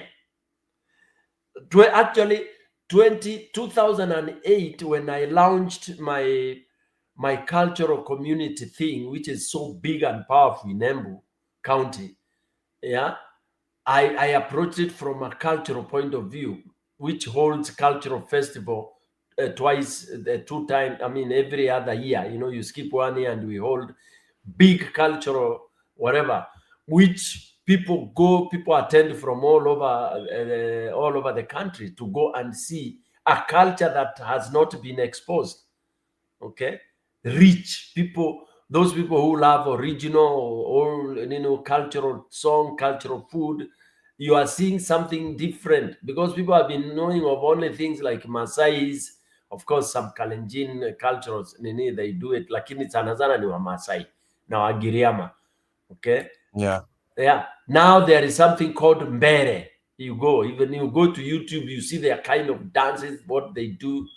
All right, I did a movie, a documentary on them, and I was telling ODM kuna this thing, too many watu wawili tu wakuje during the launch, at least you know people get to see you. People in a cultural center, I mean a cultural function, and then unakuja hapo, umetoka Nairobi, una represent ODM, umewasalimia. If for example unawadonetia kitu kidogo, something worth 1,000 or 2, you know, and wanashindwa, you know, and the They more you feel attached. participate, sorry. And they feel okay, they feel good. But then you see, imefika 4 o'clock. yeah, when you participate in social activities, Yeah. that is when unanini, unakuja hapo after hiyo, during that social tunafanyanga siku mbili hiyo festival. A part of that tunaweka activity, ka ofisi kanafunguliwa hapo, kamepaintiwa orange ama purple, na kanawacha kamebandikwa bendera. I don't know why people don't click what that is.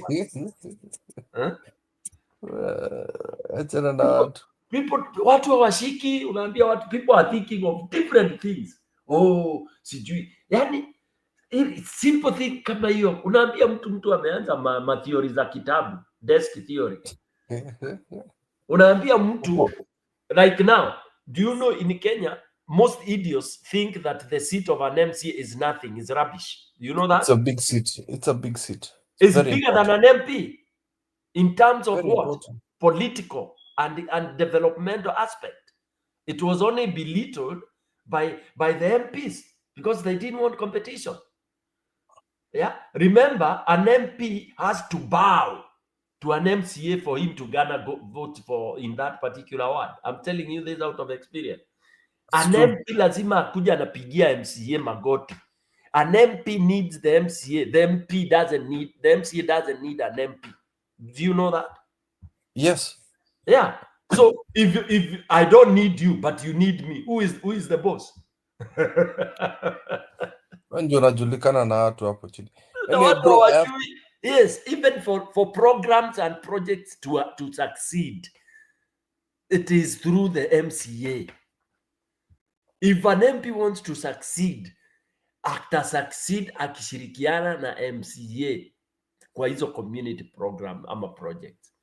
Na wengi wakiingia uani vita, MCA wanapigana na MP. Wasikizani. No. Juu MP anajidai yako na hiyo NG inaitwaje? Hiyo fund, Constituency Development Fund. Okay? Sasa anaringa nayo. Ndio anapenda kama Carol. Okay?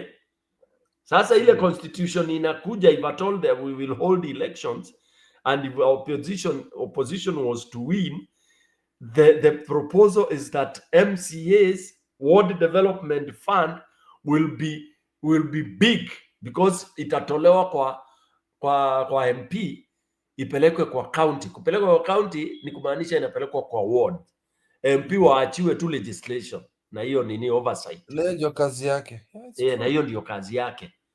So implementation and oversight na hizi zingine za ward level itakuwa ni MCA. That's why you hear mother saying that communities must identify managers amongst themselves for the seat of MCA, proper leader, accountable, transparent, and of integrity, high integrity, because in order to manage the funds.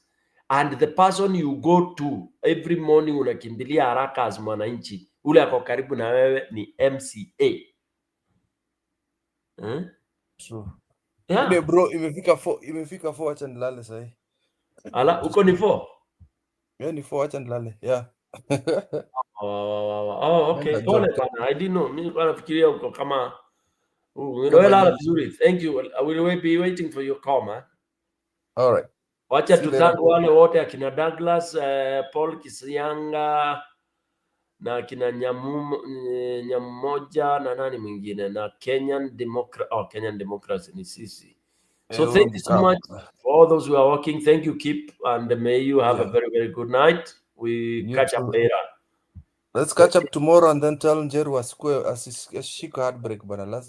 No, hii ya Njeru hii inaonekana ni script yake hii, disappearing act. Sijuagi huwa anafanyaje. Nenda kufanya massage. Alright. Maybe kesho nitafungua through Stone PK ndio niweze hata kumoderate na kunini na kucheza clips. Nilikuwa na clips nyingi sana. You know, za sometimes you kucheza. can play when you're walking around, unaacha clip ikicheza na unarudi. Yeah. Yeah. All right. See you later, Sasa, bro. thanks so much. Bye bye.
Okay, I'm back.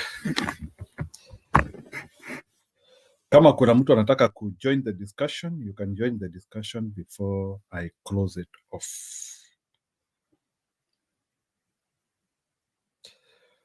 So mumesikia huyu jamaa vile anasema nikikuwa na miaka sijui ati 90 years. Let me look for that. Some of the kuna clip nilikuwa nawachezea.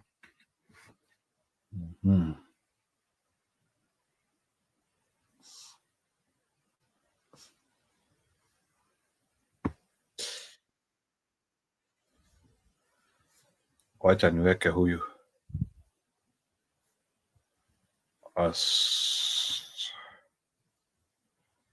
Cannot be to tell me one term or two term. Who are you speaking to? But your response cannot be to tell me one term or two term. Who are you speaking to? That is partly why you are seeing this low voter turnout. So when you look at the candidates, what do they represent? One term or two term? Where is the solution to my economic problem?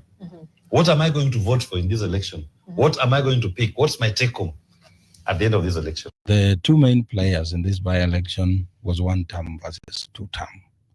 For us who still are figuring out, we are thinking about what is the need for the people as we engage in this whole political discourse. What are we aiming to solve? What are the problems that we have identified that are bedeviling our country? And as we campaign, how do we intend to solve them? So our participation in the last by-elections, to us, we got what we wanted. Okay, is it for you as a party or for you as a united opposition? We were in this by-election as a party. Okay. Individually as a party, just as Safina. And what we wanted from the by-elections, we got it. Yes. Well, when you talk of, as a party, I know Safina is also part of I don't know whether you are part of the broader united opposition. No, we are not. Oh, you are not. You are standing by yourself. Yeah. Okay. Yeah, because I also tend to feel like it was the same perspective that the united opposition also had in their minds. Like we are getting there to see what we can be able to do. When you look at our approach to all these things, you realize that Safina Party has a very different approach. You've not seen us out there being confrontational with other people. We are just talking about what is our problem? How can we solve it? We are interrogating both sides. The opposition where we are, not the united opposition. But by the mere fact that we are putting the government in check, that makes us opposition. But the questions we ask is that what will happen after the voting day with whatever outcome that will come out of the ballot? If it happens that two-term has become a reality after the election day, then what next? How do the people of Kenya live through the two-term? If it happens that one term becomes a reality, then what next? How do we now live with the issue of in the government that will come next time? What are we, as the people who are yearning to come into leadership of the country, what are we offering? It cannot be, when you see, the one similar thing between one term and two term is that we are not coming out clearly to say, to make it about the people. When we talk about one term, you see people are saying that we are discussing among ourselves, who takes what, who takes which position. But that should not be the focus. Before we even start discussing on who takes what, it should be then after what you take, what are you going to do about it? What are the problems that the Kenyan people are raising? And what's your formula to solve those problems? That's the biggest question. Mhm. Yes. I had a recording here about the president. I don't know imeenda wapi, about the president calling out on the united opposition. Yes. On the issue of okay, it's not even only that clip. He has been telling them that they are agendaless. They don't know what they really want. And I had that clip was talking about when the president was saying that the opposition, they are discussing leaders, while they are thinking about the people. First of all, the president must stop thinking that he's the prefect for the opposition. He's not our prefect. He cannot come and prefect what our agenda should be. And he cannot even tell us what should be the agenda, because the person with the mandate given to him by the people to state what the agenda is and actually actualize that agenda is him in the office.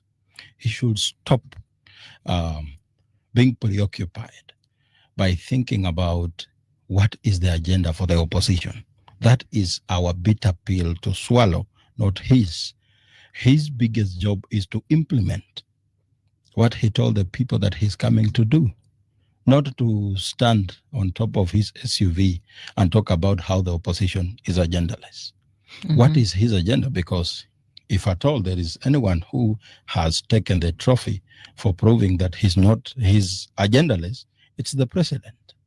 Why? And I'm seeing the president all over, and him launching a lot of projects. Like right now, as we are speaking right now, he has pledged major investments to unlock the northern Kenya's potential. As we speak right now, he has been launching projects ever since he came into power. He has not commissioned. We have not seen anything that started from the scratch to completion. All he has been doing is launching. And yesterday he was in Kiambu to talk about purpose to launch a road. Is it Maori Roni? Then the question should be, do we have a budget for it? Who is going to finance it? What are the contract signings? Who is the contractor? Is it really going to happen? Where are we going to raise the money to build that road? Those are the questions people should be asking. Once we know how are we going to finance that project, then we can be sure it is going to happen. You see, when you look at that whole exercise with a political eye, you realize that it was a well-planned event. The day after the by-elections. And when you look at the majority of the speeches in that event, it was to hurl insults at the opposition. It was not really an event to launch a project. I am sure if the outcome of the Mbeere by-election was different from what happened, I doubt if he would be in Kiambu trying to say that he's launching a road. It is to take political credit that you see, even as they make noise, I have still defeated them. You see, when we talk about government projects, and you see what happened is that immediately he launched that road, there is a petition in court. Do you want to tell me that the petition in court waited for the by-election? It waited for the launching. Then it happened after the president had launched. In my own thinking, it's all the same people doing it to stall that thing because there is no finances for it. And you can't tell people that there is no money for it because you already told them that there is a way we are going to finance it. But how do you make sure that it stalls? You send someone to court to petition. And so through the court process, it takes time and we are nearing the election. Then come during the election and say, I had the intention of building this road, but these people ran to court. Now they have costed you a road. Wait a minute. So every other person who is going to court, when the president starts doing something, starts to maybe he has a project that he's pushing. So we have seen people going to court. Yeah. So do you mean that some of these people are it's just a project by the same Yes. government? Yes. Some of these people are just being sent by the same government. You use one hand to support the project, then you use the other one to stall it. Because as we speak, the issue of resources to fund these projects is a nightmare. I have seen there's also another clip the president was saying where this 5 trillion that he talked about, because a majority of these projects that he's launching, he said that it will cost around Kenyans around 5 trillion, right? Yes. Yes, and there was something that he was saying today that he knows very well that we are able, the country is capable of raising that amount that will be able to ensure that those projects have been done. So according to the president, how are we going to raise the 5 trillion? Is it by introduction of another levy or tax? Actually, that is what I don't know what is happening to my phone, because I heard that story about him, what he had indicated. But all in all, him saying that we are able as a country to raise that amount, whether through taxes, whether through loans, because I know, of course, if the taxes fail, the loans now come in. Ati black chocolate ni fine melanin bana kutoka nikapate kanapenda kenye mi wanapenda so kanapenda toto chupa na hali ya nono.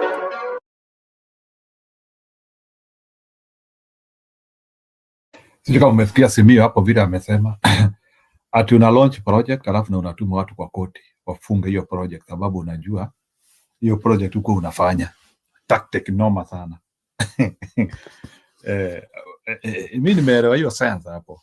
Unaweza kusema hapa tutajenga barabara, hapa tutajenga nyumba, alafu unaambia jamaa wewe, hebu kimbia kwa koti uchallenge hiyo project. Alafu hiyo project ina store, alafu sasa unakuja ku blame the court action. Yeah, that was a brilliant sight. Anyway, thank you. Tupatane kesho. Oh, I can't be able to stop it from the... Thank you for all those people who have participated tonight. Tutapatana kesho. Yeah, I have to stop the feed. Yeah, because I can't go on any longer.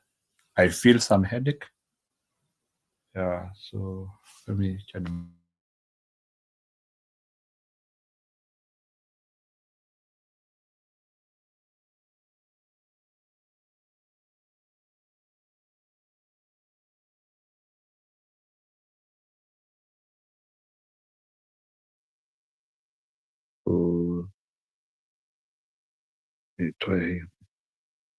So kuna mtu anasema okay, oops. So we were discussing about coups at the ballot. So Suluhu has appointed 6 relatives to the cabinet. So hizo ni vitu. Nobody is ready to die in demonstration. Kuna vitu zingine tu, you just relax. Yeah, thank you Nyamu moja. So tupatane kesho. Nikipata mtu wa kukuja mapema, we can open the show mapema. Yeah, there was somebody who told us that we can collaborate with Akina Mukua. I will try to look for them. Maybe first of all niingie kwa show yao. I feel their discussion as well. Yeah. For people in America wale ambao walikuwa na Thanksgiving, yeah, have a good start week. Wiki imeanza sasa. There's nothing else we can do. Kesho. So it is 1st January. Not 1st December. So December imefika. Msimu wa Christmas. So as we push more. Na tunaomba pia kina Gachagua wa style up. We need a more strategic plan. So hii plan watatuonesha. Till we meet again tomorrow. Bye bye. Bye.